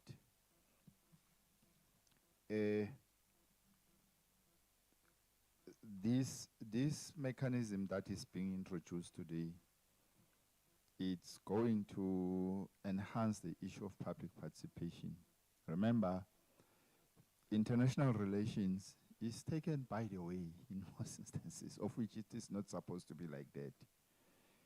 Because we are living in a society, we are living in a globe who are interdependent on other countries, other nations. But when you are talking international relations, it is like this is a thing of the Minister for International Relations and Cooperation. Some community members think that they have nothing to do with international relations. This mechanism, it's going to bridge that gap. At the very same time, it's going to improve the understanding of community members on the issues which are happening in the globe where they are living in. You see, if you don't understand what is happening around you, you won't be able to come up with concrete and suggestions, positive suggestions that are going to help the globe we are living in. Chairperson, of course, the public consultation, when the public is participating, is not up to where it is supposed to be. Most of the communities, they don't know that there are this annual performance plan for the provincial government executive, only to find that you'll hear when we are doing oversight that the communities, they are not aware where are we. I think it is better at a local level in that space, because there will be these meetings which are called the IDP meetings, where the community are called to come and participate as stakeholders there. Although even at local level, it is not enough, because it is done at a rushing for the budget to be approved at a particular point with the IDP, which has gone through the public participation processes. Having said that, Chairperson, I hope this mechanism you are introducing and launching today, it's going to influence even other portfolio committees. It's going to bring the three spheres of government together when it comes to issues of oversight. And also, the oversight, I agree with you, Chair, it must be in two-way. It must not be us as elected representatives coming to the community, and the community must also find a way of approaching us to say that here are the issues that we are looking at, how are we going to take them forward. Because it must not sound as if these communities cannot think. They must think because we've come to them. So I hope and believe that this mechanism is going to change the ball game altogether. Yes, the situation will improve, and I've heard you when you are presenting that there are these time frames and the outcomes which are aligned to those time frames. Very soon we'll be able to participate, all of us, in the international relations business, so to say. We will know what is happening there, and we are going to have an influence as community members, and the community will really appreciate once it is rolled out up to the ward level. That's what I can input on, Chairperson. Thank you very much.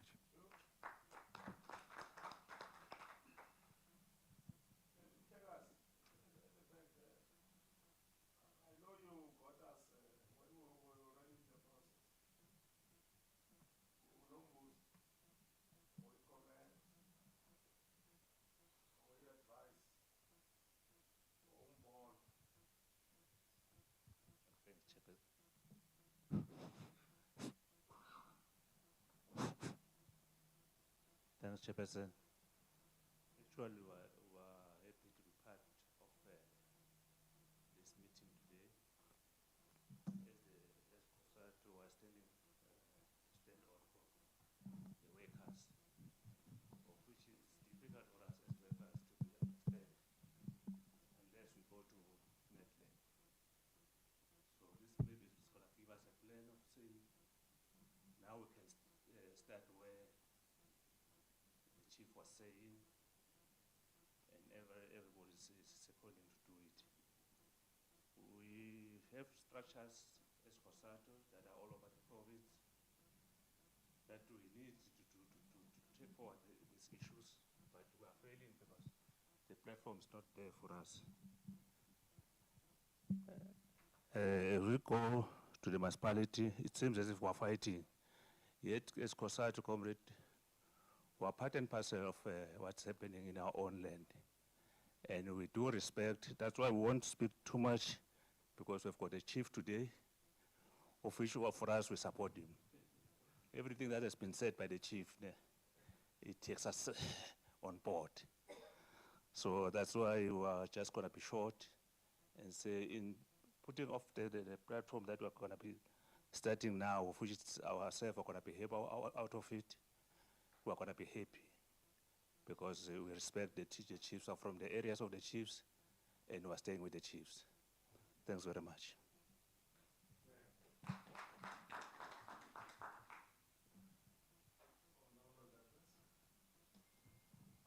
Thank you. Can you hear me? 1, 2. Thank you, Mr. Chair. And thank you, Jose, and thank you for all the inputs. I think one of the things that I want to maybe speak about is when we contributed to the documentation, I think on a bipartisan level, all of us have decided this is a very good idea. We need to take Parliament and IR to the people. And we need to hear what your perspective is from different sectors of society, different, whether it's religious or traditional or Khoisan, African indigenous, or everybody needs to be able to input into IR. And I think this is a way to formalize that process. This is a way for us to say, how do we create that mechanism that we have a two-way conversation in Parliament and a two-way conversation in South Africa about international relations. I'd like to talk a little bit about the practicalities of how that's going to look. For instance, our committee took a trip to China last year. And in that trip to China, we became very aware of this new special economic relationship that South Africa now has with China and with BRICS. There's a list of 100 products that they are saying that they're going to zero rate, and they're asking for South African entrepreneurs to come and provide to the Chinese market. There's also massive opportunities for local business people to manufacture products locally within the villages and the townships and the rural areas and in the urban and peri-urban areas, and then to work together at finding a way to export that to those markets. Right now, those markets are dominated by white monopoly capital. Unfortunately, the same people that benefited under apartheid still benefit by having complete control of import and export in South Africa. Whether you like it or not, that's how it works. So if we are going to use this mechanism, it needs to go all the way down the rabbit hole, where we look at manufacturing and export as part of the EIR discussion that goes down to the grassroots. When it comes to things like tourism, we have cultures we can export. We have cultures that other people from China, BRICS, all over the world want to come and experience. It creates jobs, it creates opportunities. But in IR, we don't hear from the community what they can do and how they can work together to be able to say, bring us a busload of tourists and let us entertain them, let us serve them, let us cook for them. So these are all things that we want to see this mechanism establish, is that two-way relationship, that it doesn't just speak to geopolitical issues. Yes, we've got G20 coming up this year. How does G20 relate to your village? How does G20 relate to the issues of the community, of your sector, of your society? And how do we actually access that? And how do parliamentarians play a role of taking the issues of the community to the G20 or to any other of the structures? You got the AGOA situation where they've taken that funding away. They're looking at taking American markets away from us. These are issues we see on TV, but it's not something that we only want to have from Parliament and an executive level, we want to hear the grassroots level. What does the grassroots say about these particular issues? And therefore, I think this mechanism must be a permanent mechanism. It mustn't be just something that comes because we are here now, this is the 7th Parliament. I think we have to have a process where we've had 30 years of global geopolitical interaction. And in that time, how much of that has actually benefited the people on the ground as opposed to those who were originally benefited under apartheid? They already benefited in business. Must it only be the Johannesburg Stock Exchange listed companies that benefit from these international relationships? Or is it something that we need to now start looking at? How does the majority of black, poor South Africans benefit from our International Relations Committee and from our international relations work that we're busy doing? So my admonishment to everybody here is, this is a beginning of a long process, but it's something we can do right now, and you can identify certain things that we can say, okay, these are the areas where we can immediately benefit our people. Tourism, trade, manufacturing, bring in funding, foreign direct investment, financial mechanisms that can help entrepreneurs.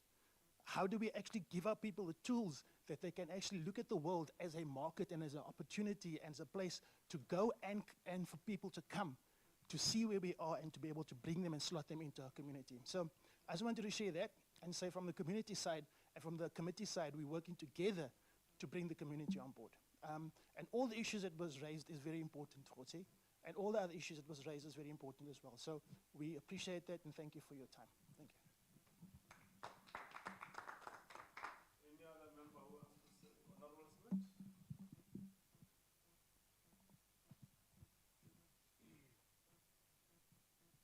Thank you, Chair. Just trying to get my footing here with my chair. First of all, a very big thank you to the chiefs, the leaders from Contralesa. It's really wonderful and certainly humbling to have your input here in the committee. It's really great for us to connect, certainly from our committee. And I think it's a very rare occurrence from the Portfolio Committee on International Relations and Cooperation. And I think it's probably good just to center and give some context to the discussion. DIRCO as a government department is very much an outward-facing government department. It doesn't look very much inside to what happens with South Africans inside of our own borders. Yes, it provides services to South Africans, but that's mostly consular services to South Africans living abroad who need to renew ID documents, need to renew their passports, who need assistance with birth certificates and registrations. But I think there's a culture of, because of this department being so outwardly facing, so the committee reflects that.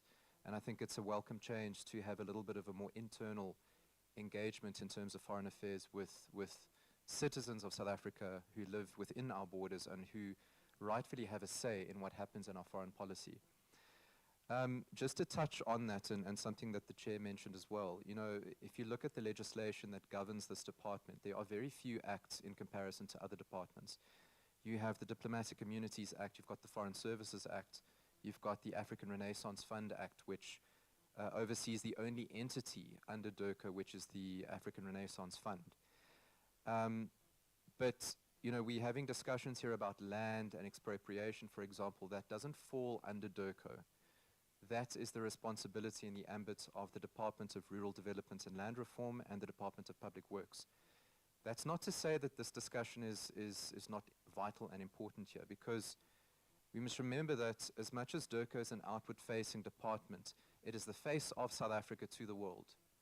And the way that we portray ourselves and the way that we kind of market South Africa is what determines our success in terms of our international affairs and the relations that we establish with other states. And I think it really centers the discussion to, you know, the chief and the leaders from Contralesa said, you know, they're not exactly sure what we're here for, what the contribution should be. My feeling is that we need to engage with South African citizens to talk about the broader topic, which is what is our national interest? What do we all want collectively as South Africans from our foreign affairs? What do we expect of the Minister of Foreign Affairs? What do we expect of the President? And not in a sense that we are pushing emotional or highly charged political agendas in particular countries, but how are we able to engage in a mature, measured, factual basis to strengthen our credibility on the international stage, and by virtue of that, our trade ties and our allegiances with other nations. And that obviously must be done through the lens of the Constitution, so that we are not betraying what millions of people fought and died for, under the apartheid regime.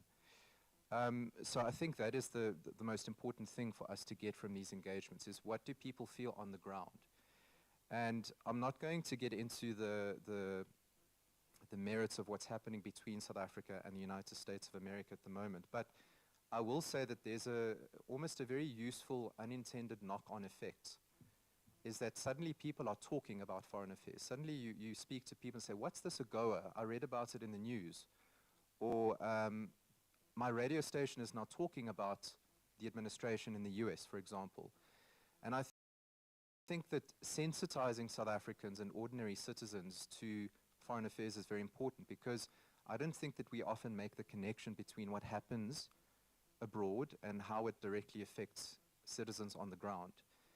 And to get back to what I mentioned about land and expropriation, we need to say to ourselves, if our domestic policies are responsible for portraying South Africa in a particular way, for making us look credible, for making us look like a stable investment destination that brings investment and creates jobs, how are we assessing these policies on an outcomes-based level? If you look at economic restitution and redress, is BEE working? It's been implemented for over 15, maybe nearly 20 years.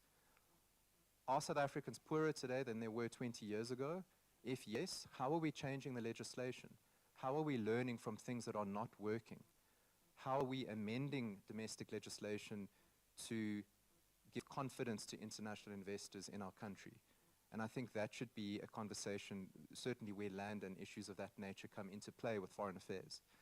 So I think soliciting that input from ordinary citizens is very important going forward, because these discussions are crucial. And just to get back to the topic of the national interest, and I'll end there, once we have defined our national interests, and this is particularly important because we're now in a new era of national government. We have a government of national unity. There's no one single party that has a majority in the government. And so we need to reevaluate what our national interest is under the GNU. Where do we want South Africa to go? How are we going to position ourselves on the international stage? How are we doing so in a way that is mature, that is factual, that is not emotionally charged, for the benefit of all South Africans, including ordinary citizens on the ground? And I think therein is the fertile ground for these discussions to take place, and for us to really look at what is best for South Africa instead of what is populist or what sounds good, And I think getting that input is going to be very crucial for us going forward. Thank you.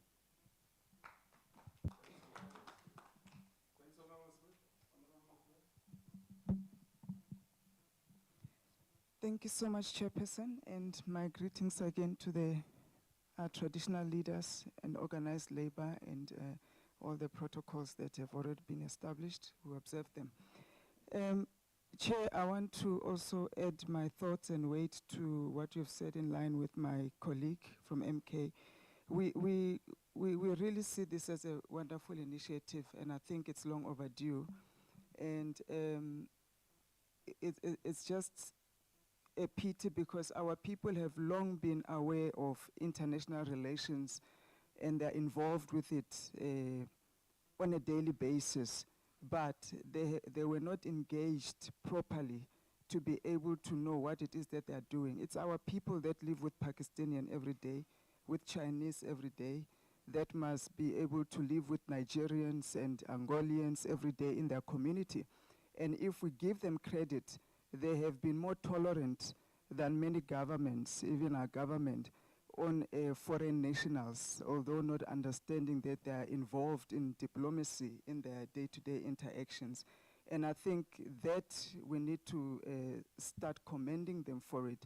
And they have been so tolerant to an extent where socially we have suffered, our chiefs have suffered, they've seen the social decay and social disorder that has resulted out of accommodating some of these foreign nationals. But, and in line with your initiative, I would like to really ask that this, as the Jose has said, let it be an initiative that has proper structure and budget, because it's a daunting task to go to every community, involve every traditional leader, let them have input, let them have a say, whether through an organized structure like Contralesa, and I'm hoping that Rolesa is also involved because there are other chiefs that would want to have input into this. So I'm not sure how extensive it has been adopted in the department, if it's going to be budgeted for, how wide throughout the 9 provinces that we're going to undertake this. And what Jose said, it's so critical because everything that happens, it happens on their land. Whether now we'll call it municipal land or whatever, but it was originally a land that was owned by Ukhosi at some point. And in all of this, the municipalities up until now for 30 years have not even given them a voice that is significant. Yes, we recognize them, but things that we could start with is to give them the voting rights, especially to the budget that affects their communities. So let them not just sit in council as recognized ceremonial roles. With this government that's already in place, what would it take to ensure that Khosi can vote on a budget, can influence the programs directly with provision budget that are happening in his community? And they understand deeply the needs of their community. And those are some of the low-hanging things before we embark on greater initiatives that we can start to show that we are listening to what our Khosi are talking about. Things like water rights, I know there are processes there, but those are very critical for our Bokhosi. Water for life, for traditional and healing purposes is very important to our traditional leaders. So those are small things that are within the control of even the GNU at this point.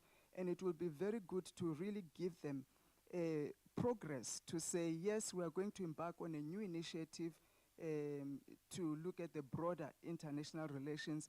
But when it comes to the local issues that you've been crying about, this is what we have done. You said this is what we have achieved. Because for 30 years, we keep giving them sweets and we don't show them the factory. They are not part of making this sweet, but we just, keep appeasing them. But I think it's time that they take a more active role, and that's what we wish to believe, that we stand to push for the traditional leaders, and we'll continue to put up that fight. And finally, Chairperson, I think I may have raised the issue of, it was the Rolesa issue. I just heard Contralesa. I needed to understand whether Rolesa is part of this. Were they invited? Why are they not here? Thank you.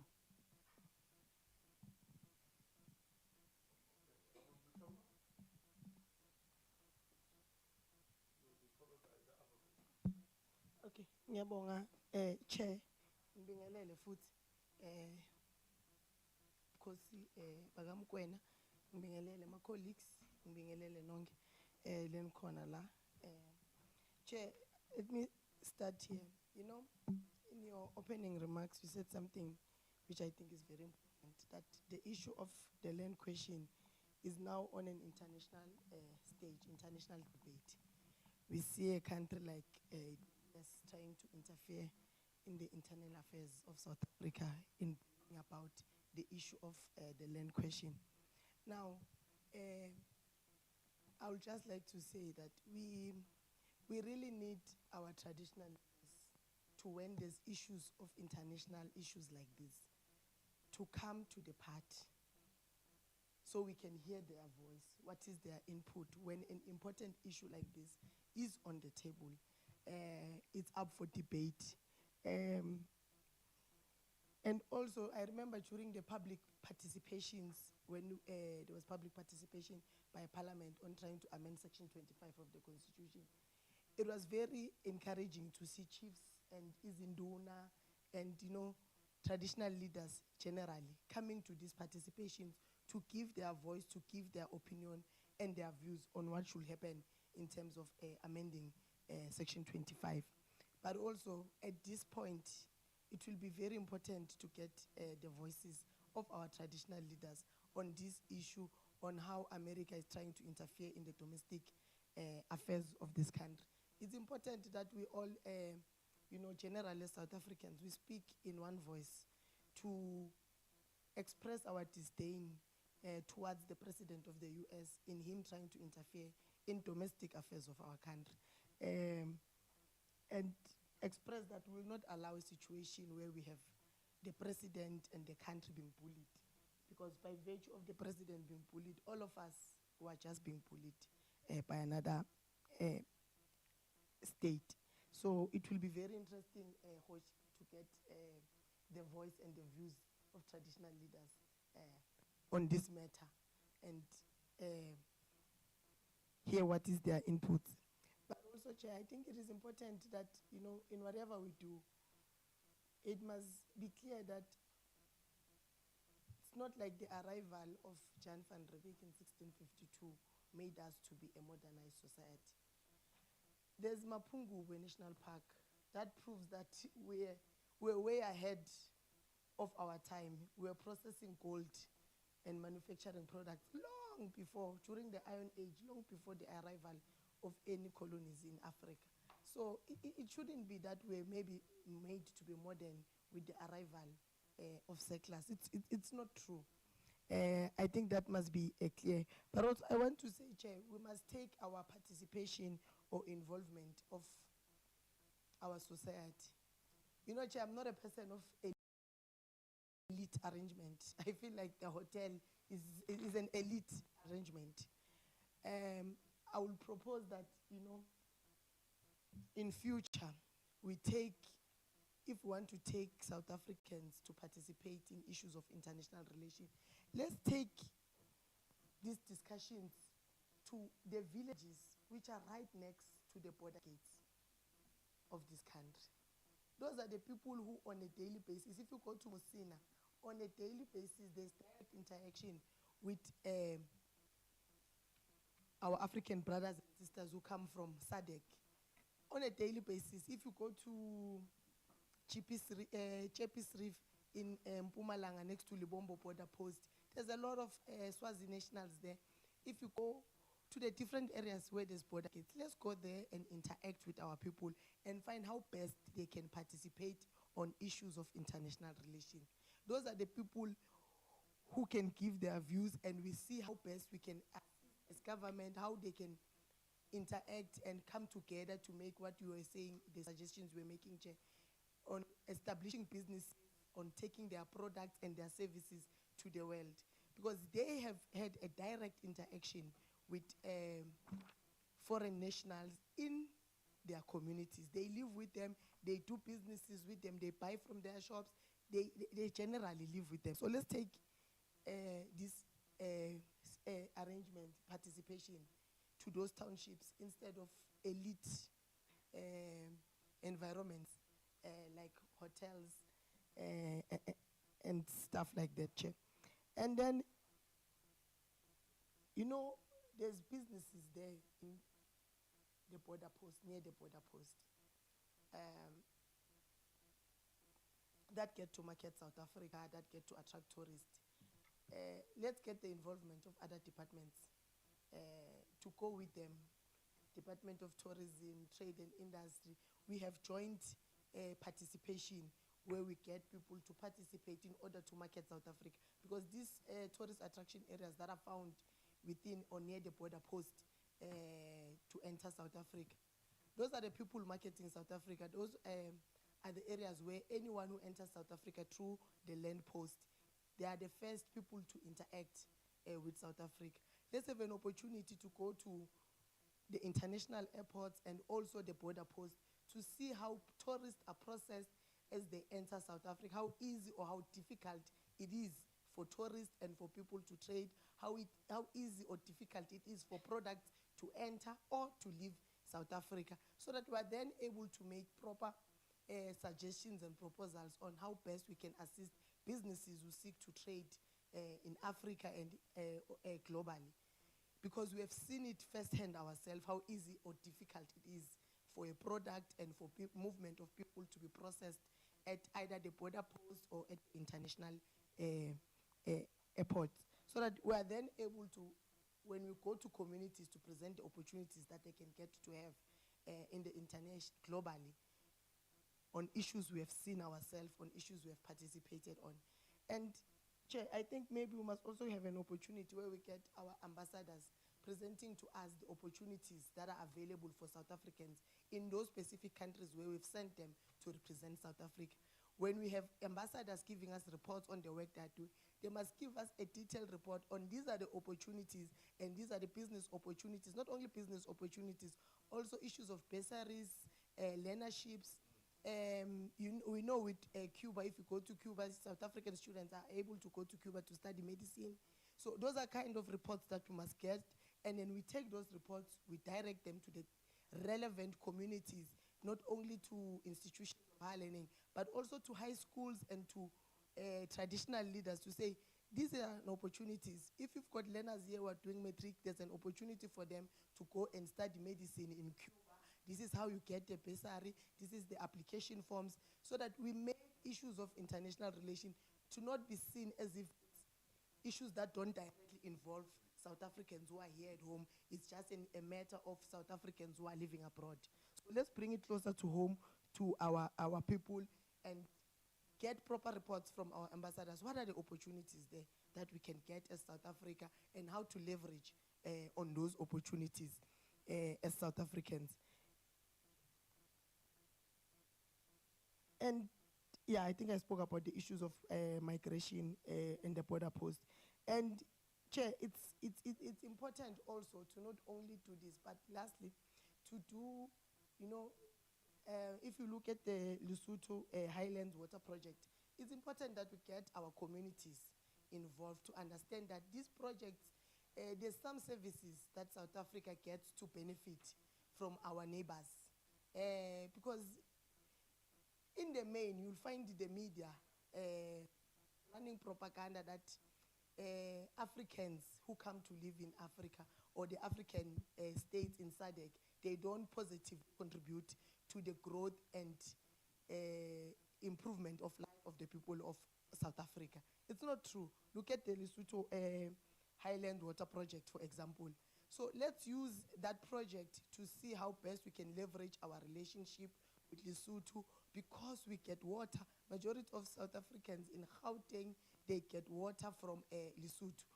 Free State and Gauteng, they get water from Lesotho because of this project. So let's take these things and take it to the community, make people aware what is the significance of having a relationship with our SADC countries, on how best we can work with them in order not only to have Africans coming to live in South Africa, but also to have more progress, a growth of South Africans, how it improves the lives of ordinary South Africans to have a relationship with a country like Lesotho, how it benefits us. So let's look at those kind of projects which we are doing with our neighbors, and how we can then use them to advocate that these are the opportunities for South Africans, but also these are the benefits we get from being part of a global society in the main. And lastly, I will direct it to Nkosi Yakamkwena. Baba, we respect traditional leaders very well. But I'm interested in getting the views of our traditional leaders with regards to the situation in Swaziland, where there is no democracy. The kingdom is ruled by the king, King Mswati. How then do we then pledge our solidarity as the traditional house on ensuring that in our neighboring countries there is what we call democracy? In South Africa there is democracy, and we work well with traditional leaders, but also we believe it should be improved. We could be doing more.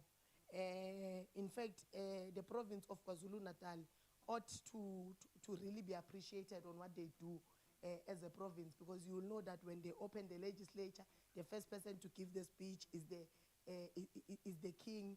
So, which is something that should be adopted by all provinces, to have direct involvement on whereby the kings are able to make that declaration and the plans that they seek to see in their communities, and those plans are then included in the final budgets of the province, in the final budget of the municipalities, in the final budget of the country. Then we know that there's projects that kings are advocating for in their communities, because whether we like it or not, kings and izinduna, they are the direct face of communities. Umhlaba wokubeka siuqela emakhosini, umhlaba wokwakha izindlu sithola emakhosini. So those are things that we need to appreciate.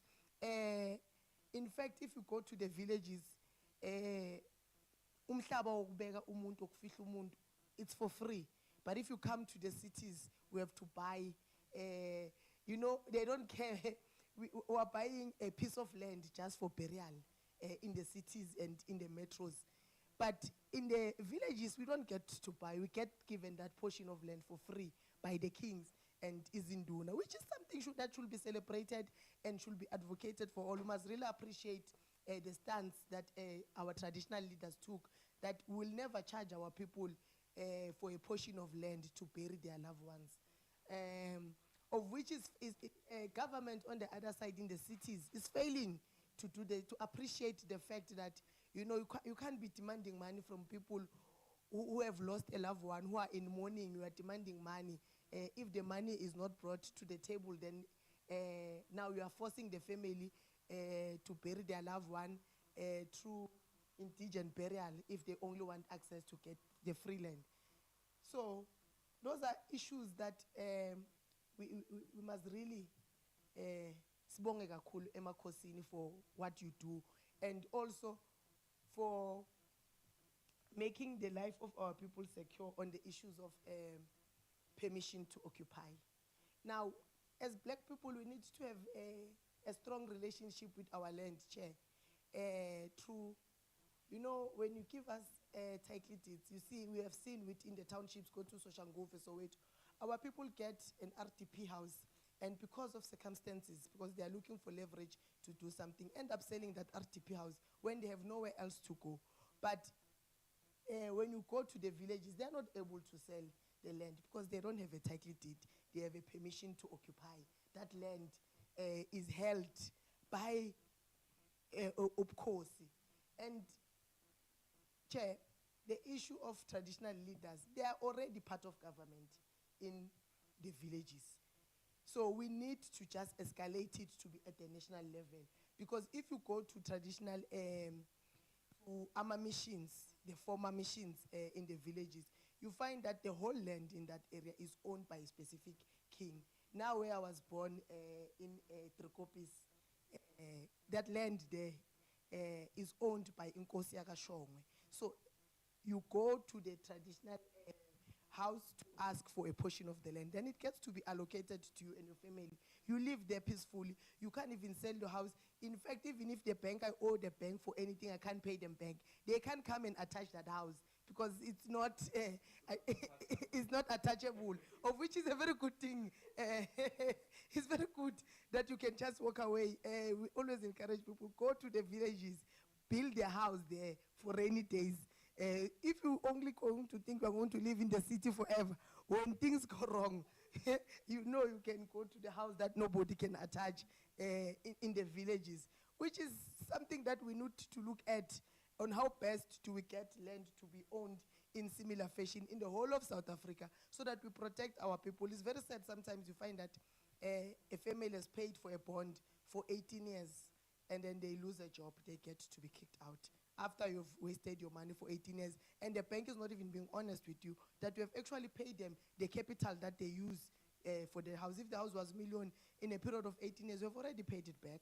So we must really appreciate our traditional leaders for those things that they do for us, and also ensure that we then escalate it to at the national level and how best we work with each other in that fashion. Thank you very much.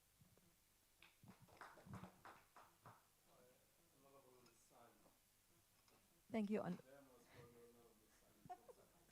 Thank you, Honorable Chair. Once again, I just want to say thank you to everybody here, to our honorable traditional leaders, and I find everybody here to be honorable in their own capacity. To the gentleman from the Reform Organization and all organizations that you are representing, I thank you for being here. I do not want to discard any matter that has been brought before us today, Honorable Chair. The issue of land, the issue of diversity. These are issues that are all interlinked. And it is vital, though the relevant portfolios that would ultimately mainly deal with these particular aspects, we cannot ignore that all these aspects impacts on international relations as well. Everything that happens in our country, where it comes to lack of diversity in our communities not being recognized, where it comes to our traditional leaders not having our land, not being able to utilize the voices, because we spoke about languages, yet the language of the Khoi and San is still not being ignored. So these are matters that we cannot ignore. Anything that impacts our people will impact on international relations as well. And that is why it is very important that international relations and other portfolios in Parliament works together. I'm a big promoter of the portfolios and sister portfolios looking at memorandums of understanding where they come together, work together for the benefit of our people. But that being said, Honorable Chair, I need to keep focus on why we are also here today, and that is basically with regard to our public participation via people-centered oversight mechanism, and that is vital in ensuring that international decisions, our trade, our tourism, it's not solely driven by interests of the government, the elite, and those with access. Because this is what it's been all about for so long, and we're 30 years into democracy, and we have not taken international relations to our people. We just assume, as we are maybe sitting here, I'm even assuming that everybody knows what is BRICS and SADC and AU and all these terminologies. But we forget that our people in our communities, they don't know this terminology. And we need to start at grassroots in the communities, in the villages. I agree with my sister from the EFF that this is not where we're supposed to be. We need to be in the communities, and we need to be, and that is the intention, that moving forward, we will be in the communities. One, to educate our people, to let them understand the basics, understand how trade, international trade, can benefit them, provide them with platforms of access to the bursaries and the work, employment that is actually offered to them overseas as well. Our people does not know this. Much of this is being kept within a certain confine, and it shouldn't be the case. This is what we want to, and that is one of the desires of this portfolio.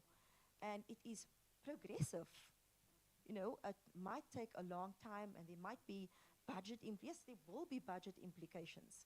But if we bring in our traditional leaders, our spiritual leaders, our schools, our educators, so many other entities, private businesses, we need to pull in these stakeholders so that they can assist with educating our communities on international relations. Also, our relationship with people of other countries. We heard mention of people from Pakistan, of Nigeria, and other entities.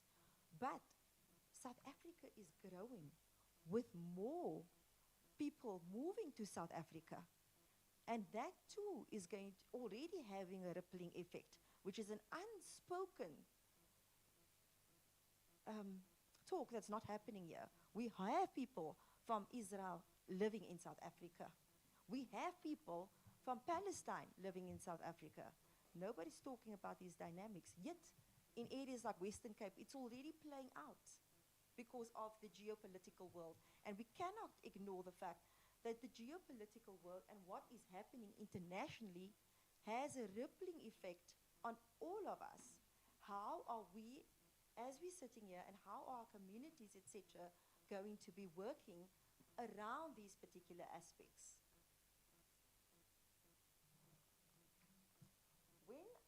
people, as you correctly pointed out, Honorable Chair, is actively involved in international process will assist us to correctly ensure accountability, transparency, and that we are part of the decision-making process, which is in line with our Constitution. Public participation is in line with our Constitution. And sadly, if I'm standing here and I'm thinking 30 years on, in international relations space, we've been failing. And this portfolio in the 7th Parliament want to ensure that we rectify those failures. So what we also don't realize is that with our going into communities, villages, municipalities speaking to their people, provincials speaking to the people and educating the people, we would be so progressive that we would be leading the way for other countries who will be watching South Africa on international relations sphere.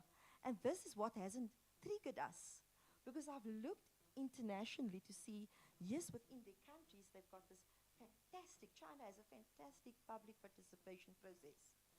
But on an international scale, it's not happening. We could be leading the way. We could be making history and be part of history as we're sitting right here with regard to this specific sphere.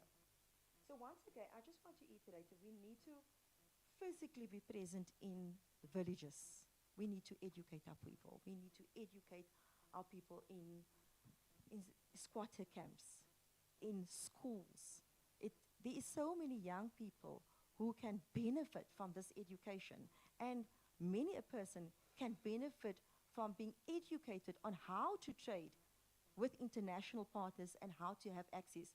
Because please also don't ignore, I might have a trade, I might be able to do something amazingly well, but I might not have the skills that allows me to bridge that particular gap. And that education needs to be provided as well. So when we think about South Africa and we think of job opportunities, we as South Africans have so much resources at our disposal. We need to stop selling our resources to other countries. We need to do the completed product and sell from there. That is also one of the things that we need to start educating our young people on, in creating that job opportunity, creating the skills, creating the employment, so that they can trade more effectively on an international sphere. And then obviously the international relationships, insofar as how do you build relationships with your foreign counterparts. You don't build that relationships by isolating the rest of South Africa and following your own agenda. We as South Africans, we need to come together. We need to be a force, no matter, I mean, in terms of my religion, and I have to bring in my religion, it does not allow us to see culture, color, how rich and how poor you are. If they are of my people who are doing that, they are not going in line with my religion. So with regard to diversity, 30 years down the line, Honorable Chair, we should have all been there already. We should not be seeing each other in a particular color or race or whatever you want to call it. We need to remember the Ubuntu of South Africa. We need to come back to Ubuntu, and we need to come back to so many aspects that we have forgotten, our values, our traditions, our morals. Let us be a showcase for the global world of how beautiful South Africa is. And that is everything that can be done in line with international relations. Thank you.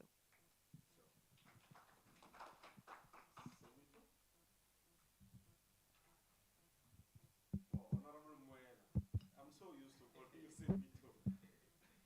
Yeah, no, thank you, Honorable Chair of the session.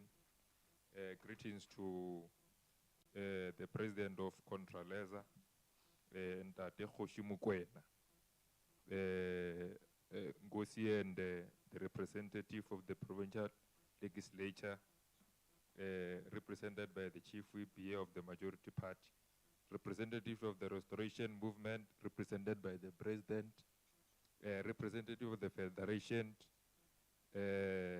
Labor Federations here, represented by the COSATU here, and everyone speakers in this important session and honorable members. I think, Chair, the people-centered oversight mechanism, which has been presented here today by yourself, you have actually simplified it in a simple sense that everyone can be able to understand what is it that the portfolio committee is trying to achieve. Because most of the aim that we are indulging on here, Chair, is to make sure that we close that gap that ordinary people on the ground are having in relation to international relations or foreign policy matters that are undertook or undertaking in our country. Recently, it's been known that through DECO and the ministries that are responsible through the policies that are there in our country, to be able to run the international relations matters, representing the country, of course. But through this mechanism that has been presented here today, and how all stakeholders present in this sitting are welcoming and taking it, that is a very good initiative that will then touch straight to our people to be able to understand that it cannot only be ZZZ2 that can transfer tomatoes all the way from Limpopo and across, but people can come in their numbers, in their group, to be able to have that bilateral relationship with other countries.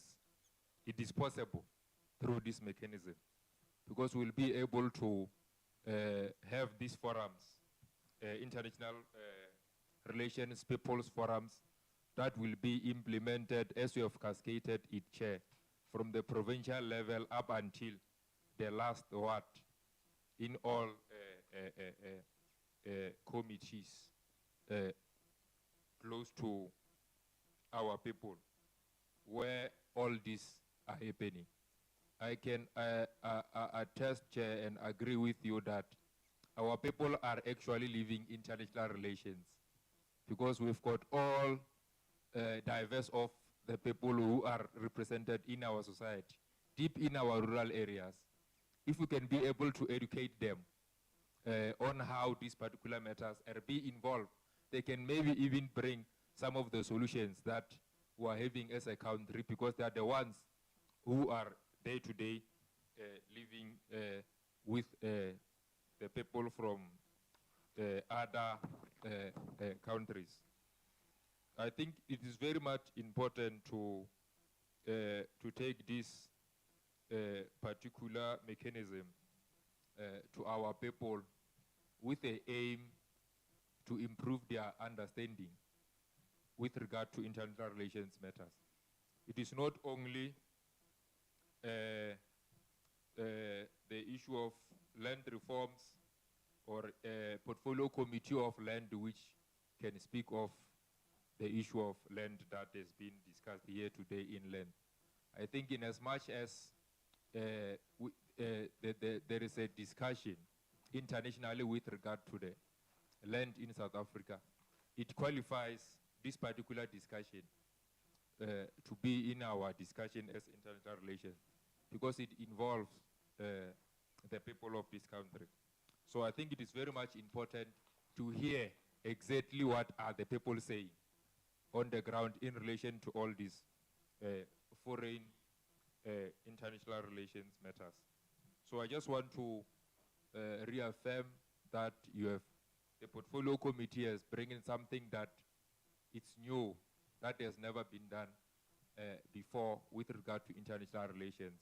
We just have to ensure that we coin it in a way that at some point it will not be abused, in a way that it will be in line with the constitution and with the policy of this country, so that we don't see people to waking up in the morning starting to declare their way of how they see things that will contravene the sovereignty and the independence of this country, so that we are able to put the clear guidelines and responsibilities of these forums that we are going to be implementing, so that we are able to know on which guidelines are they operating, so that we don't cause more contradictions. Like we're already having civil society organizations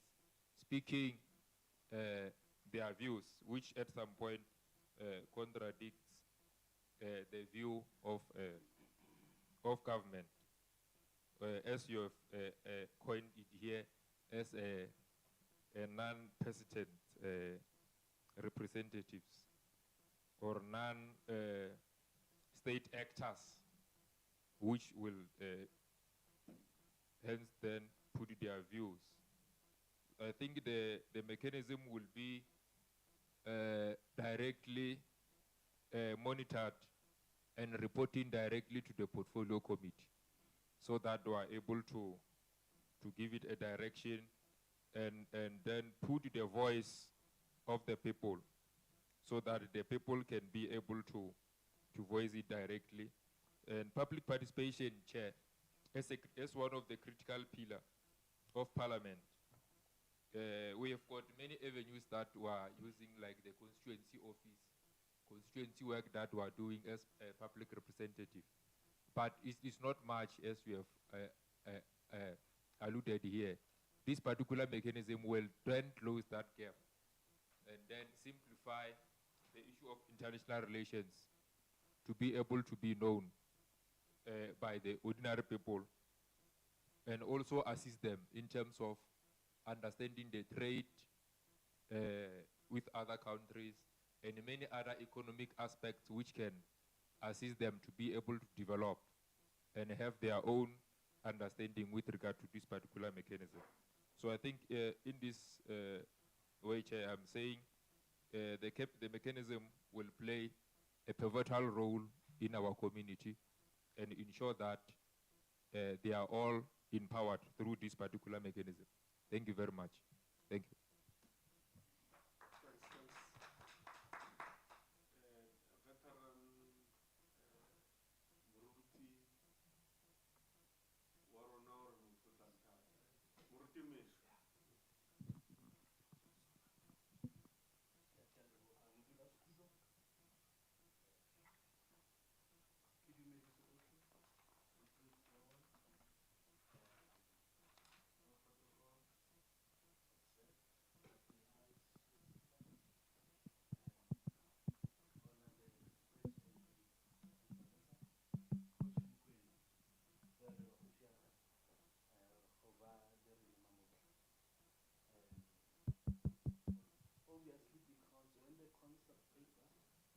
When the concept paper was put together, I was not well.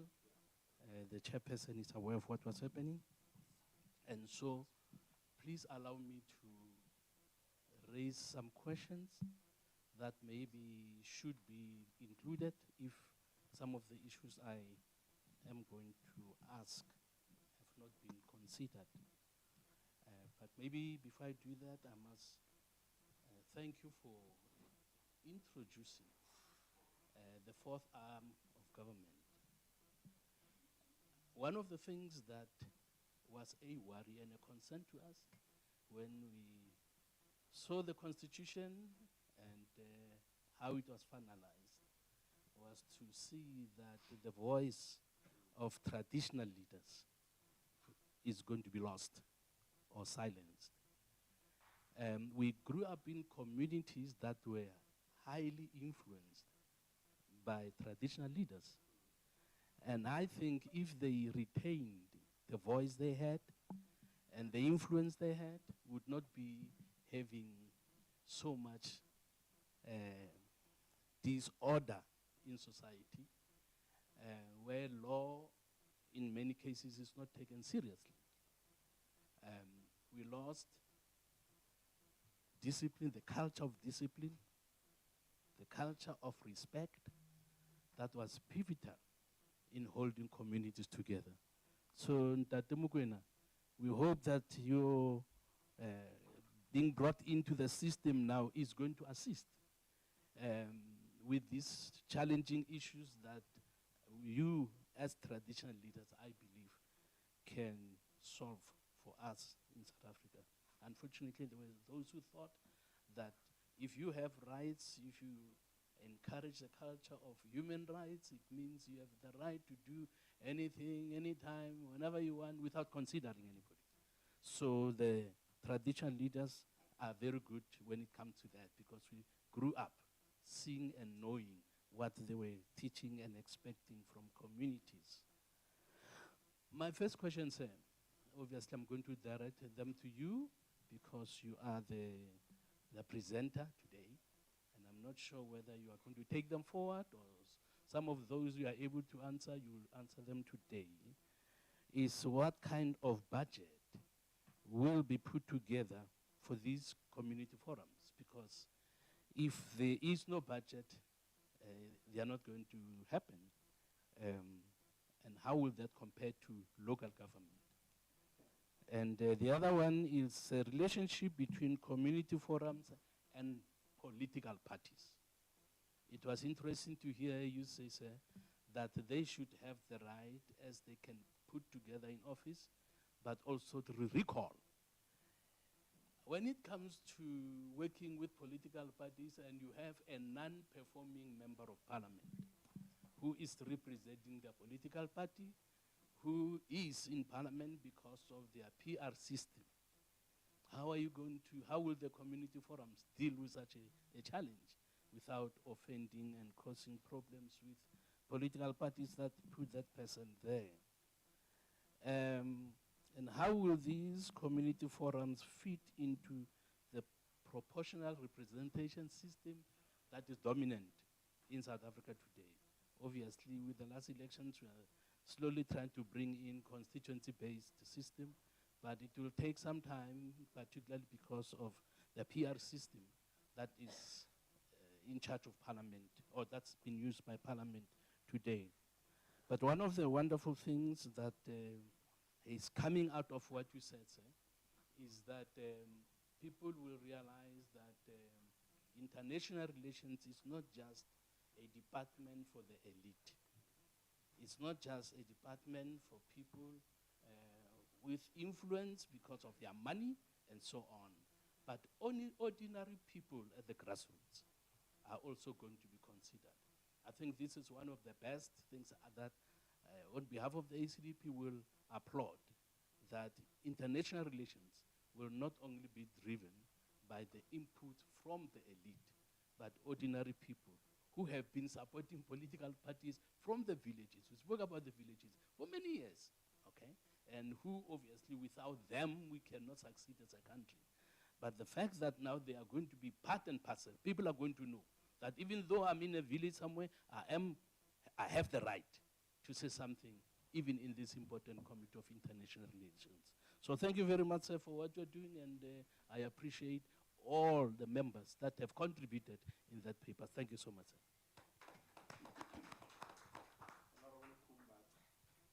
No, thank you very much, Chair, and greetings to yourself and our traditional leaders, our NGOs, our labor unions, and all honorable members and members from our admin team. Chair,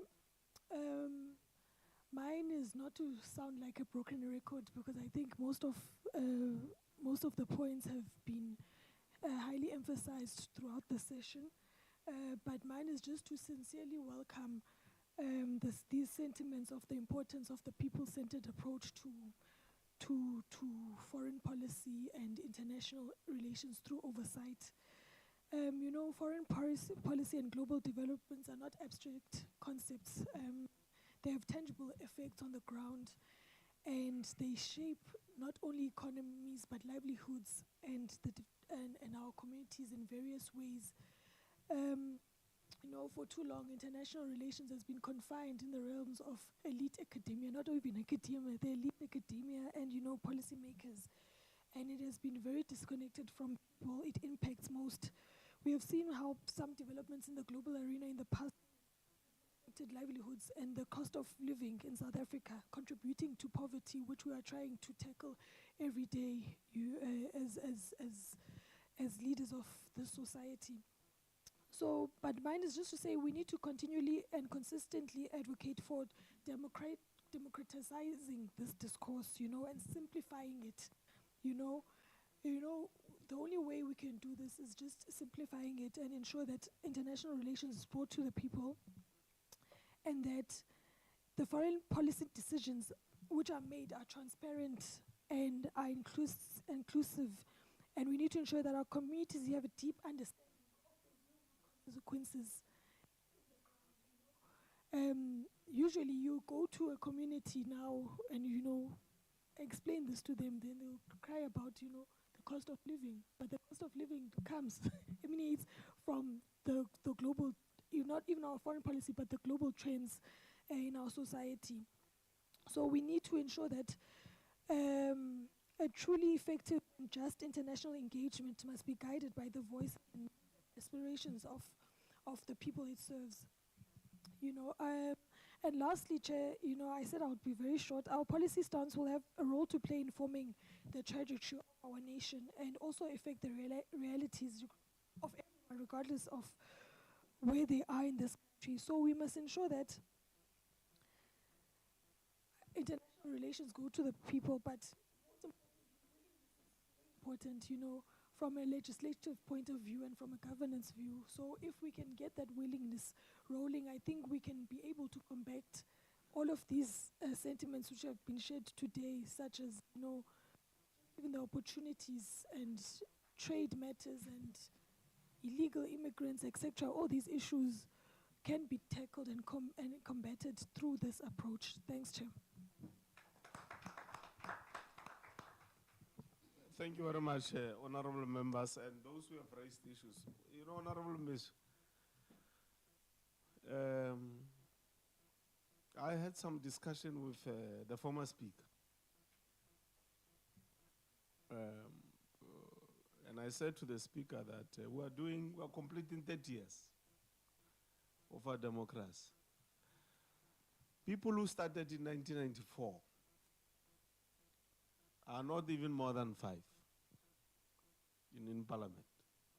It's yourself, it was Honorable Nkosazana Dlamini Zuma, it was Honorable Naledi Pandor, it was Honorable Thandi Modise, and Honorable Nzimande. No. 5. That house has had 400 members every year for the last 30 years. We are left with 5. So I said to the speaker, I think we owe something as the house and as South Africa to these 5 individuals, not in monetary terms, but to appreciate them, to recognize them, and for young people to understand and to know them, the role they've played from 1994. And I was saying this can be done as part of celebrating 30 years of our democracy as a republic. So I said, no, do something about it, Honorable Speaker. Unfortunately, the rest is history. You know what happened. There was a disruption. So I'm just saying we owe you something. I don't know what is that something. As a country that you have been there for since Mandela started as the first black president. And sometimes these things escape our minds. And we take it like it's not something to worry about and so on. So I thought, for instance, that Parliament will do a book on 30 years of democracy, and they will give some of you an opportunity to, you are just 5, 10 minutes each or 15 minutes to speak, and on that day the whole country must just listen to you, watch you, just narrating from 1994, your experiences until 30 years. So it didn't happen. I'm telling you for the first time, I know. It didn't happen. So it's okay. I just thought you should know. Because what it means is that currently you are two. It's you and Blade. So 3 is gone. 1 with 2. So members, I'm just saying, there are things, no Tokosala break, Azanga break in the process. Tokosala break. Remember, Comrade Toko resigned after at some point.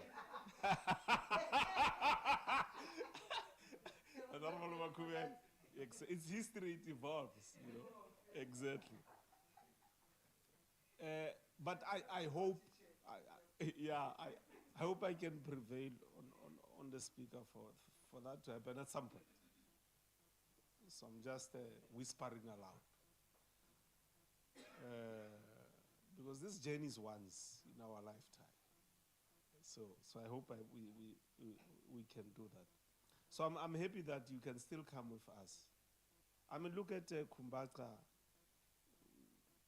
She's less than 35. Right? Democracy is 30 years old. So you were there when we started. Today she's with you in the same committee. And you can still be with us. You are humble. You've got the humility. People don't even know that you have been around. You don't throw your weight around to say you have been here. You were with Nelson Mandela and so on. So I really want to thank you for that leadership. So keep it like that. Keep it like that. Media people of Parliament, I hope on your own you can just on your own have an initiative where you are going to do a documentary on behalf of Parliament.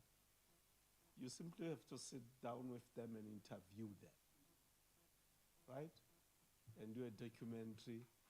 You don't need permission to do a documentary. You just need their time. And then package it. And then the rest will be history. Then you can take it along also to your grandchildren, Honorable Measure. Yeah, so I just thought I need to deal with that particular matter so that we dispose it off. Loba, you'll remember our invitations were to organized bodies or organized structures excluding political parties. So there was a question about other bodies which are not here, be they religious, traditional, and so on. He's the one who was dealing with invites and so on. We were also invited to universities and colleges for them to be here today. So I'm sure it will improve with time. And so members can just whisper to him during the break on that there are all these other structures that he may not be aware of. Unfortunately, our parliament doesn't have a database on organized formations in South Africa. That information is not there. Doesn't exist after 30 years. That every formation that gets to be established, they must update the database. Yeah, I equal information. So it's one of the things that we need to deal with. When I, just to digress a bit, when I became premier, my decision was, in terms of economic transformation, we're going to focus on the village and the township. And there was a big problem because it's 25 years later in government, and the entire government system doesn't have a database on the names of all villages in South Africa. Ayikho, it doesn't exist. It's not there. And you ask, but why? Because villages were there before cities. Yes. They were long there before cities. Before people were crammed into these townships that people think you are more clever at today when you stay in a street. Villages were there. So that information is not there within the state. So we couldn't start immediately. So you get to be delayed because, but I must thank you, Khosi Khore. Traditional leaders came to our rescue. Because each traditional leader brought the information and say, the list of all my villages is this one. What you must then work on thereafter is population per village, and you deal with the deeper challenges that are facing each village so that you can then develop a program to respond to the challenges that are facing our communities. I'm sure in the legislature you don't have that information of name by name. Yes, that information is not kept. No, IEC has got VDs. Yes, we went to them, went to Stats SA, and so on. They didn't. The only people who have that information is our traditional leaders.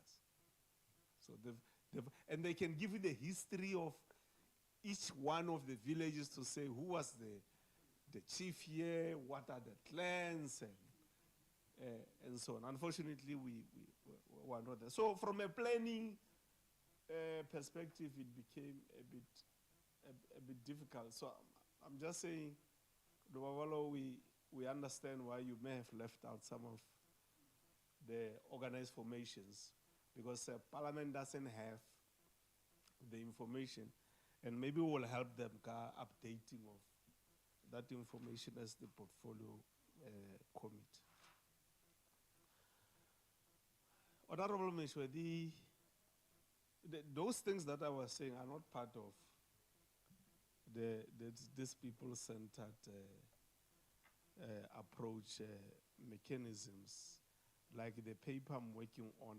I'm writing that paper as a member of Parliament, as an individual, which I will circulate some months from now among the members and in the country, on how I think we can improve the role of people in our democracy and give them the power to give our democracy a direction, rather than them being participants which are just taken on board and are invitees, but they can't take decisions. So by law, I'm suggesting in the paper that we must give them the power to decide. Obviously, there will have to be structures how they arrive at decisions as communities, because they may nefarious agendas on the ground. But the real democracy, in my view, must include giving the people the power to decide about us, and not the party. Currently, it's parties that decide. It's not the people. That's my view, right? I know it doesn't agree with the view of my organization, but that's my view. So I'll also table it in my own organization, because if you put people at the center of this democracy, then that's real democracy, yes. So that people must know that you can be, if you don't do well, and communities say report every month on the following things, and they call you, don't report.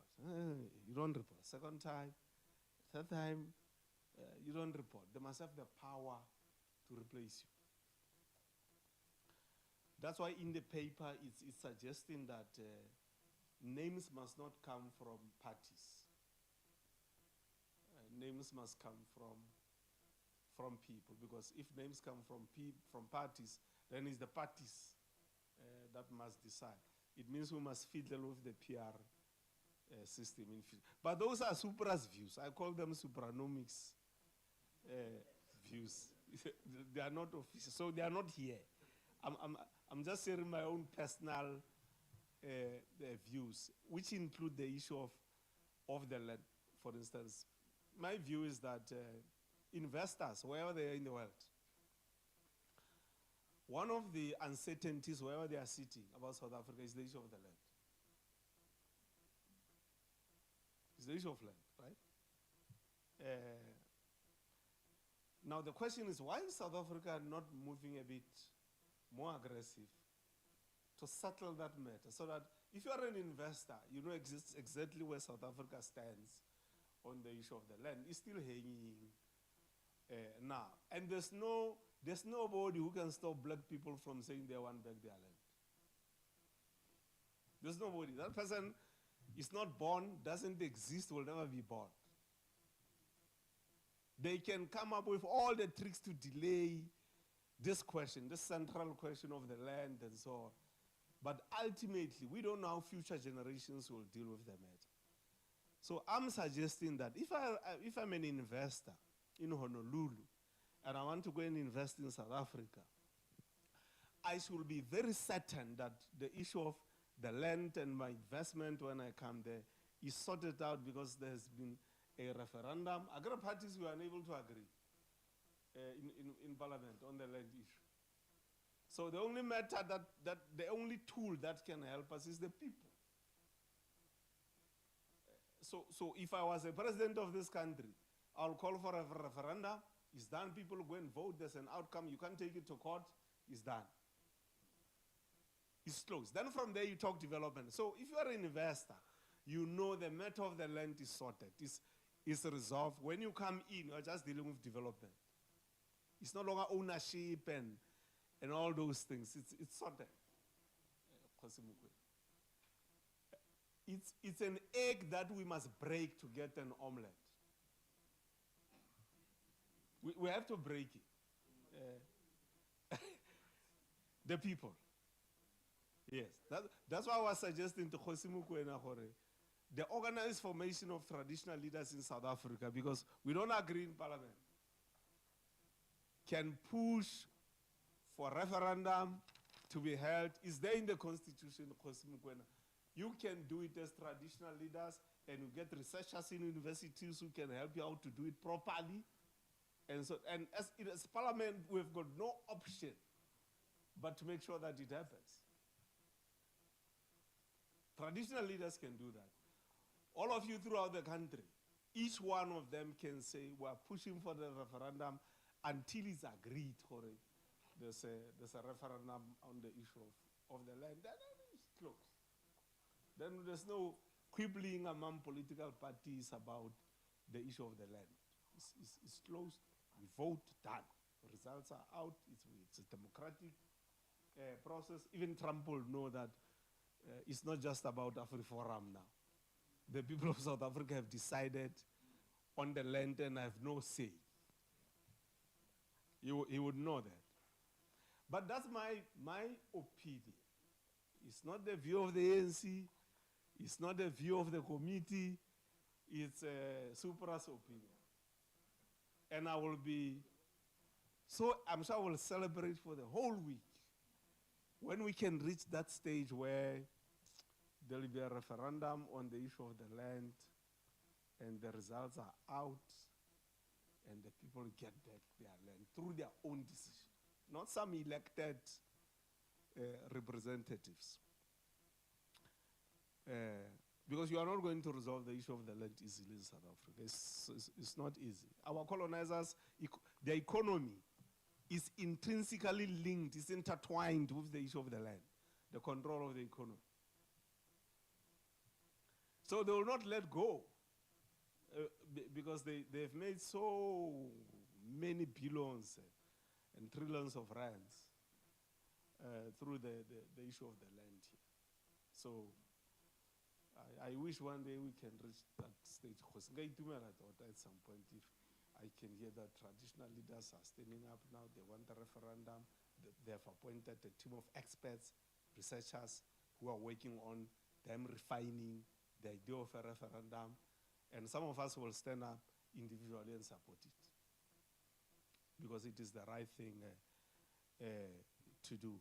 Every time I read Sol Plaatje's book, when he says, we went to bed being dignified people of South Africa. When we woke up being pariahs in our own land.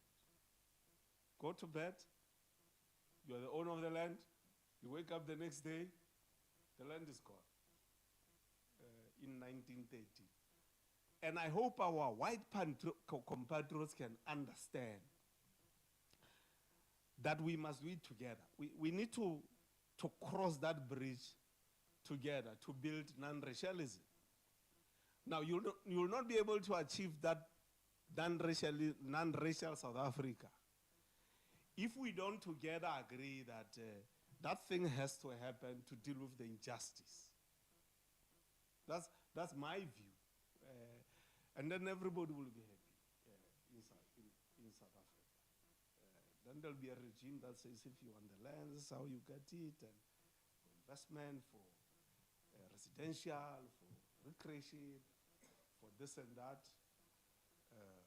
I hope we can reach that stage. As I say, the disclaimer is that this is not an ANC position, it's not the committee's position, it is my own view. As a person who grew up in a village and I saw how the land was taken from our parents, you know. Honorable Kumela, you want to say something?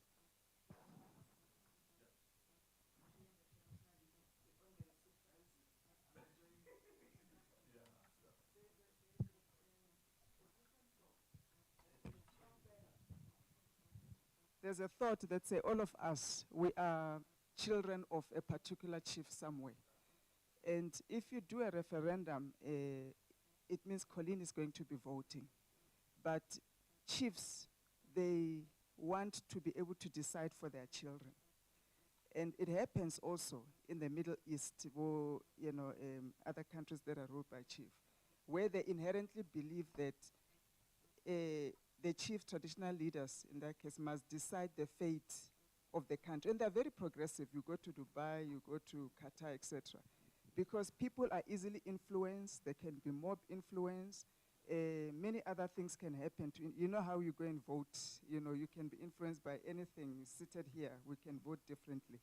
What is your view in this referendum? Should it be chiefs that undertake this referendum, or you want all your subjects to take up this referendum, knowing that you have instilled in them enough the values that you believe, when they get to the referendum, they will be able to express.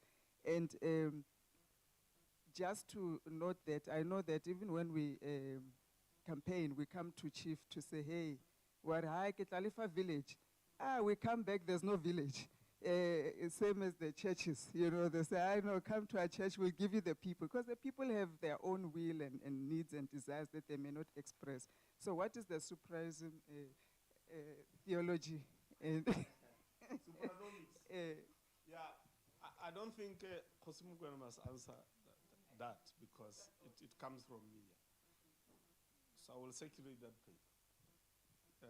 But I'm just saying traditional leaders use parliament as a platform to change the people's lives.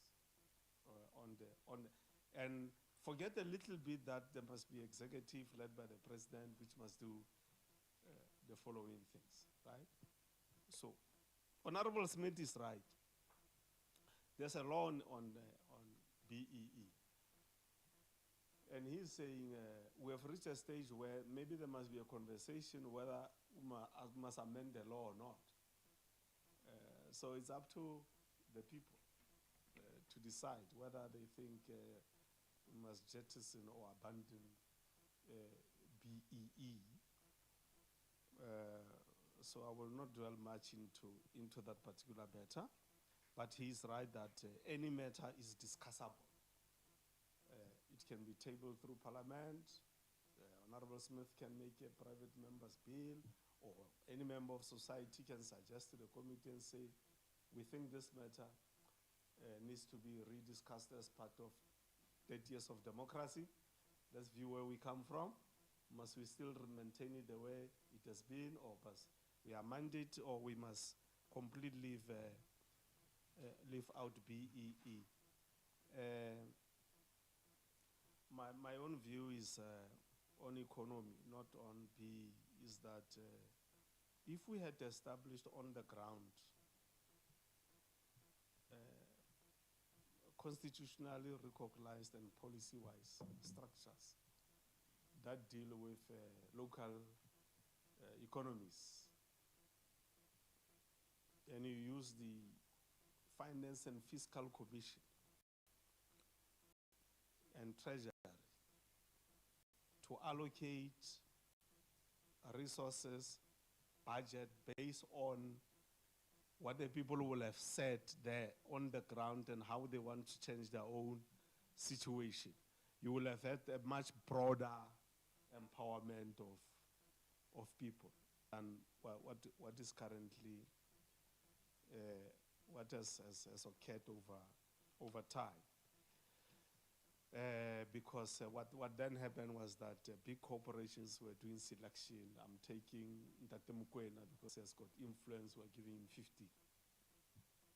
Instead of saying, if you've got Supra Pty Limited, the 25 it is giving is for the community and not for Sally. I don't know if you get my point, Komis. All this 10 and 15 and 30% that individuals got, whether you're Motsepe or whatever. So instead of saying, Motsepe, you've got this 25 in the mining company, we rather say this community, we're giving it 25. Then it belongs to the community rather than empowering one individual. So I don't know whether our perspectives will be the same there, Honorable Smith. That would have been my perspective, to say these percentages that we're giving to individuals, had they been given to people and communities, and that money would have been used to change the lives of people on the ground. And for me, that's a better, broad-based economic empowerment. It would have been better that way. So future leaders like Kumbaqa here, I'm sure they will change some of the things, all things being equal, because the society is getting GNU sized. There's GNU, because percentage is going down, right, from the ruling party. So that leverage that was there is dwindling, and it might end up not doing that. We are not saying you may not get your percentage back, depending on the work that you do. So the other matter is on the budget.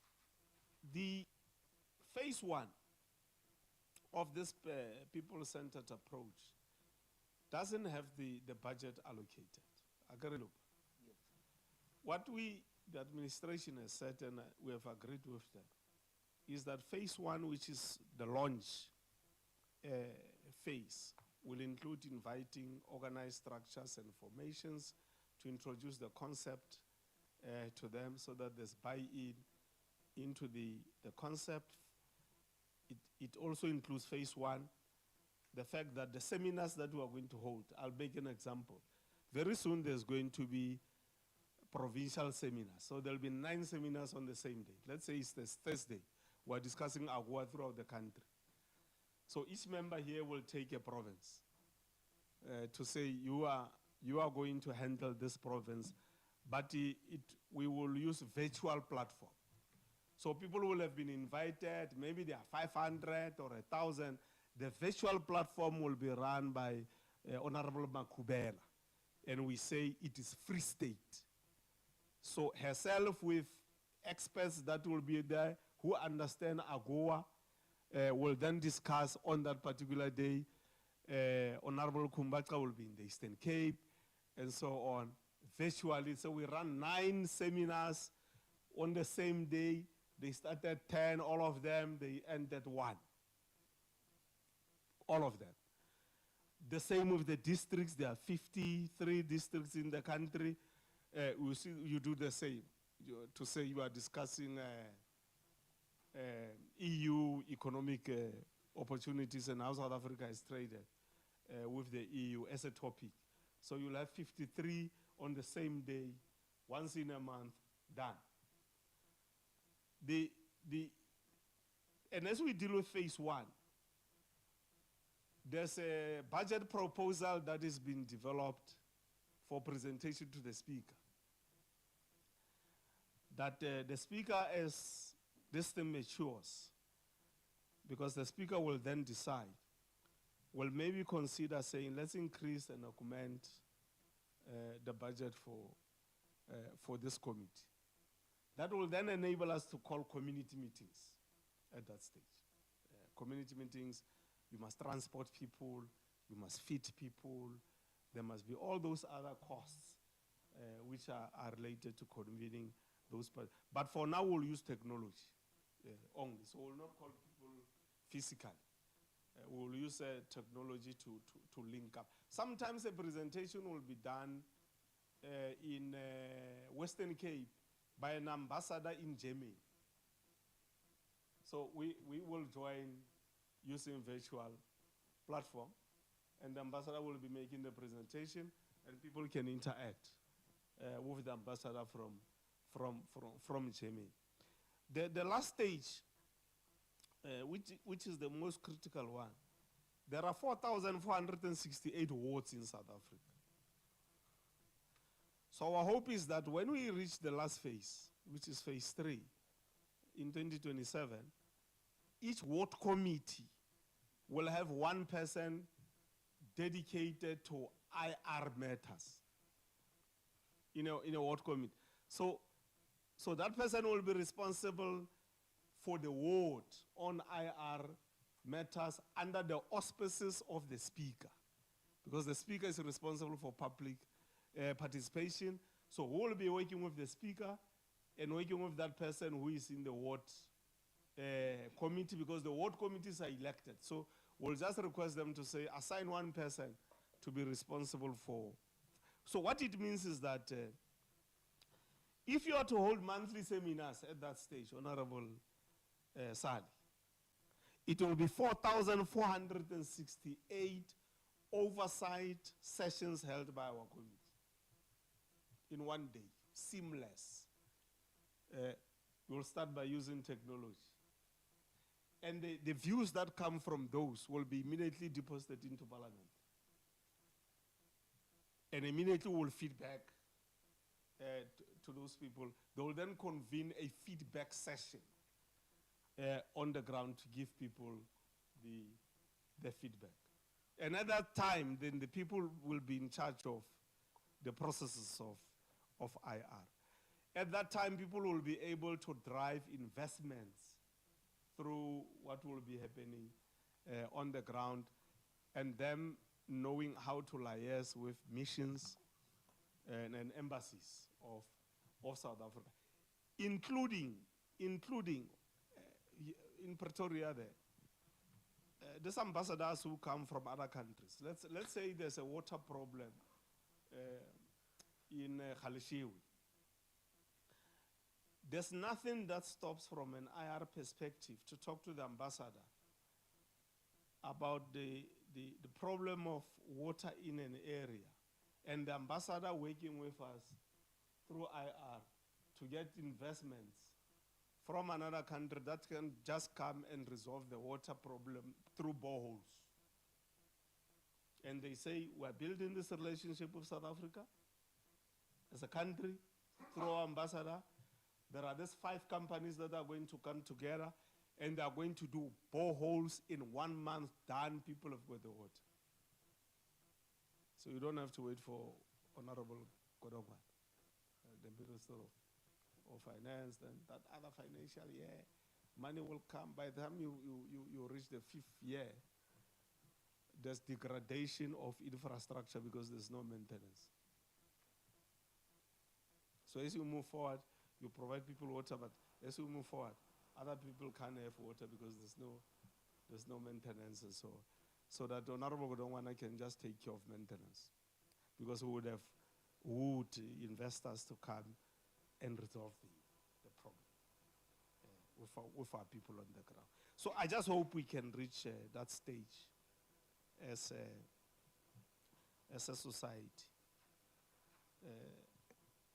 You know, the youth unemployment, you young people, Honorable Kumbaqa, I don't understand why young people in this country are unable to come together and look at the entire world and say, where are the opportunities, various opportunities, and table them. And take the total number of young people who are unemployed in South Africa with their qualifications, look at the opportunities globally and say, these young people are going to be sent to do all these opportunities throughout the world. It can be done. The ambassadors are here, they're in Pretoria, in Hatfield. Then you resolve it. Within 3 months, people are gone. They're no longer unemployed. Others have gone to institutions, they're leaving. And so it can be done, but young people in South Africa are not aggressive enough. They are not organized enough. They are not aggressive enough. They are too divided. And they work in silos. And there are all these ambassadors that are here. They've been here for 30 years. And young people have not come together and say, want to spread ourselves throughout the world in your countries. That thing can be done in a month. So it doesn't need the president or parliament. Young people must stand up and say, we've done the research in each one of these countries. You start in Africa. You start in Africa. I don't understand why young people are unable to say, because there is a manufacturing of chips for gadgets, which is happening all over the world, especially in China. You don't necessarily have to get a qualification to do that. Because those who are qualified, who master the art of manufacturing the chip, can give you a crash trading on how to operate the machine that does the chip. And the other group must say, Rona will go to the minerals that does the chip. The mineral is in Africa.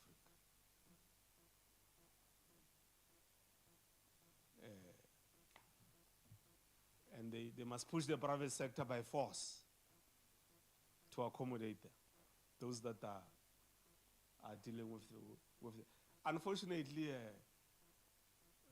we were radical when we were young. You are not as radical as we were. So we must become more radical. And I'm saying if you do that, and young people, and leave parties, and just say, as young people of South Africa, let's come together. We'll confront every embassy. And these are the opportunities. Youth unemployment will be gone. Completely. It will be gone. So I'm just saying, in IR, there are opportunities which young people are not seeing. Because they think IR is seminars, is dialogue, is debates. Yes, it's debates, dialogue, whatever. But there's something more deeper in IR, which young people can take advantage of, exchange programs and so. So I hope young people can do that.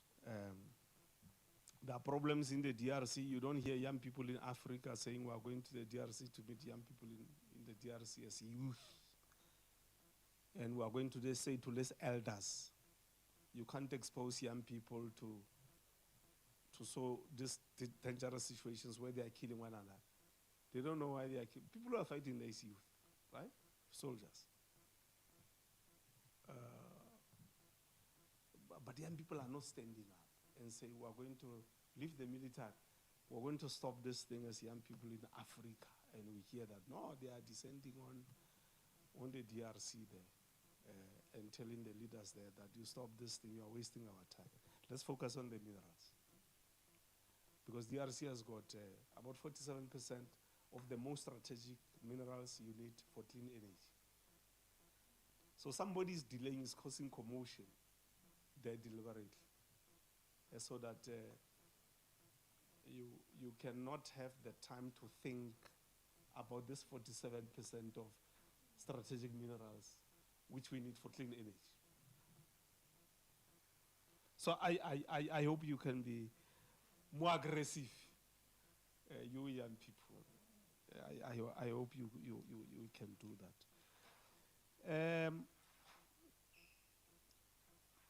Honorable Mhlongo, when I finish, I'm going to request you that you do a vote of thanks.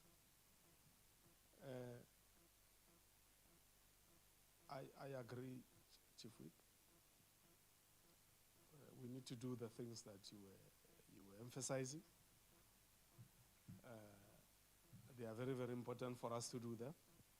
I hope we can achieve those goals, but we can only do them if we work together.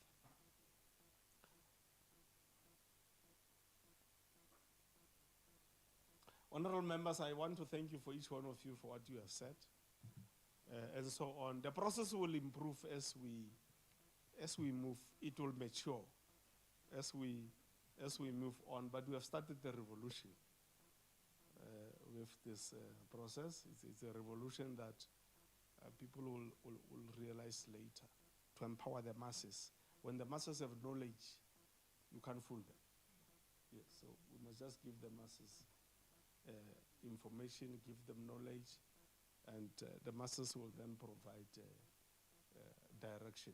You can't keep away knowledge from people because you want to control them. You must give them the knowledge so that they can challenge you. In your processes, in the decision you make, they can challenge you. Khosi, before I give Honorable Mhlongo to come and do a vote of thanks from myself, I really want to thank you again for making time to be here today. It's an honor. It will go down in history. This is our first coming here as the Portfolio Committee on IR, and we meet you for the first time as our president. But you must know you've got the support here. When you feel that there's something you want to whisper to us, don't be afraid to say, Chairman, can you tell your committee to give me 30 minutes? I want to come and say something on behalf of the traditional leaders. We've got an obligation to listen to anyone. Very soon we're going to be meeting with the ambassador of Ukraine as the portfolio committee. She spoke to me and I said to her, don't worry, my sister, we're going to listen to you in the committee, because we listened to Palestine and China in the past. So what you do on the left-hand side, you must also do on the right-hand side. So we're going to be doing that. Honorable Mhlongo, I'm now inviting you to come here, my sister, and do a vote of thanks so that we officially bring to an end our coming here to Mpumalanga. Thank you, Chair. Let me greet everyone once more. Ngithathe leli thuba ngibonge ebukhosini baka Mkwena nabo bonke ebukhosi lobumelako as chairperson of Contralesa in the province and also president of Contralesa. Sibonge ebukhosi bonke, sibonge NGO, sibonge COSATU. We must thank the staff members, Chair, who really take their time out and travel with us and leave their families behind. Thank you for the work you do. You make our work a little bit easier because you are here supporting the work that we do. We never sometimes get an opportunity to thank you for the work you do, but we are quick to criticize when you do a mistake or there's challenges that we face. We are quickly to judge you and be harsh, but we never appreciate the work you do. You make our life to be easy and our work to be easy because of all the work you do behind the scenes. Thank you so much for all that work. And thank you to all the members. And Chief Whip, thank you for hosting us here in the province of Mpumalanga. Thank you to the NGO, and thank you to everybody that is here today and the colleagues. Let's travel safe back to Pretoria. Thank you, Chair. Ngiyabonga.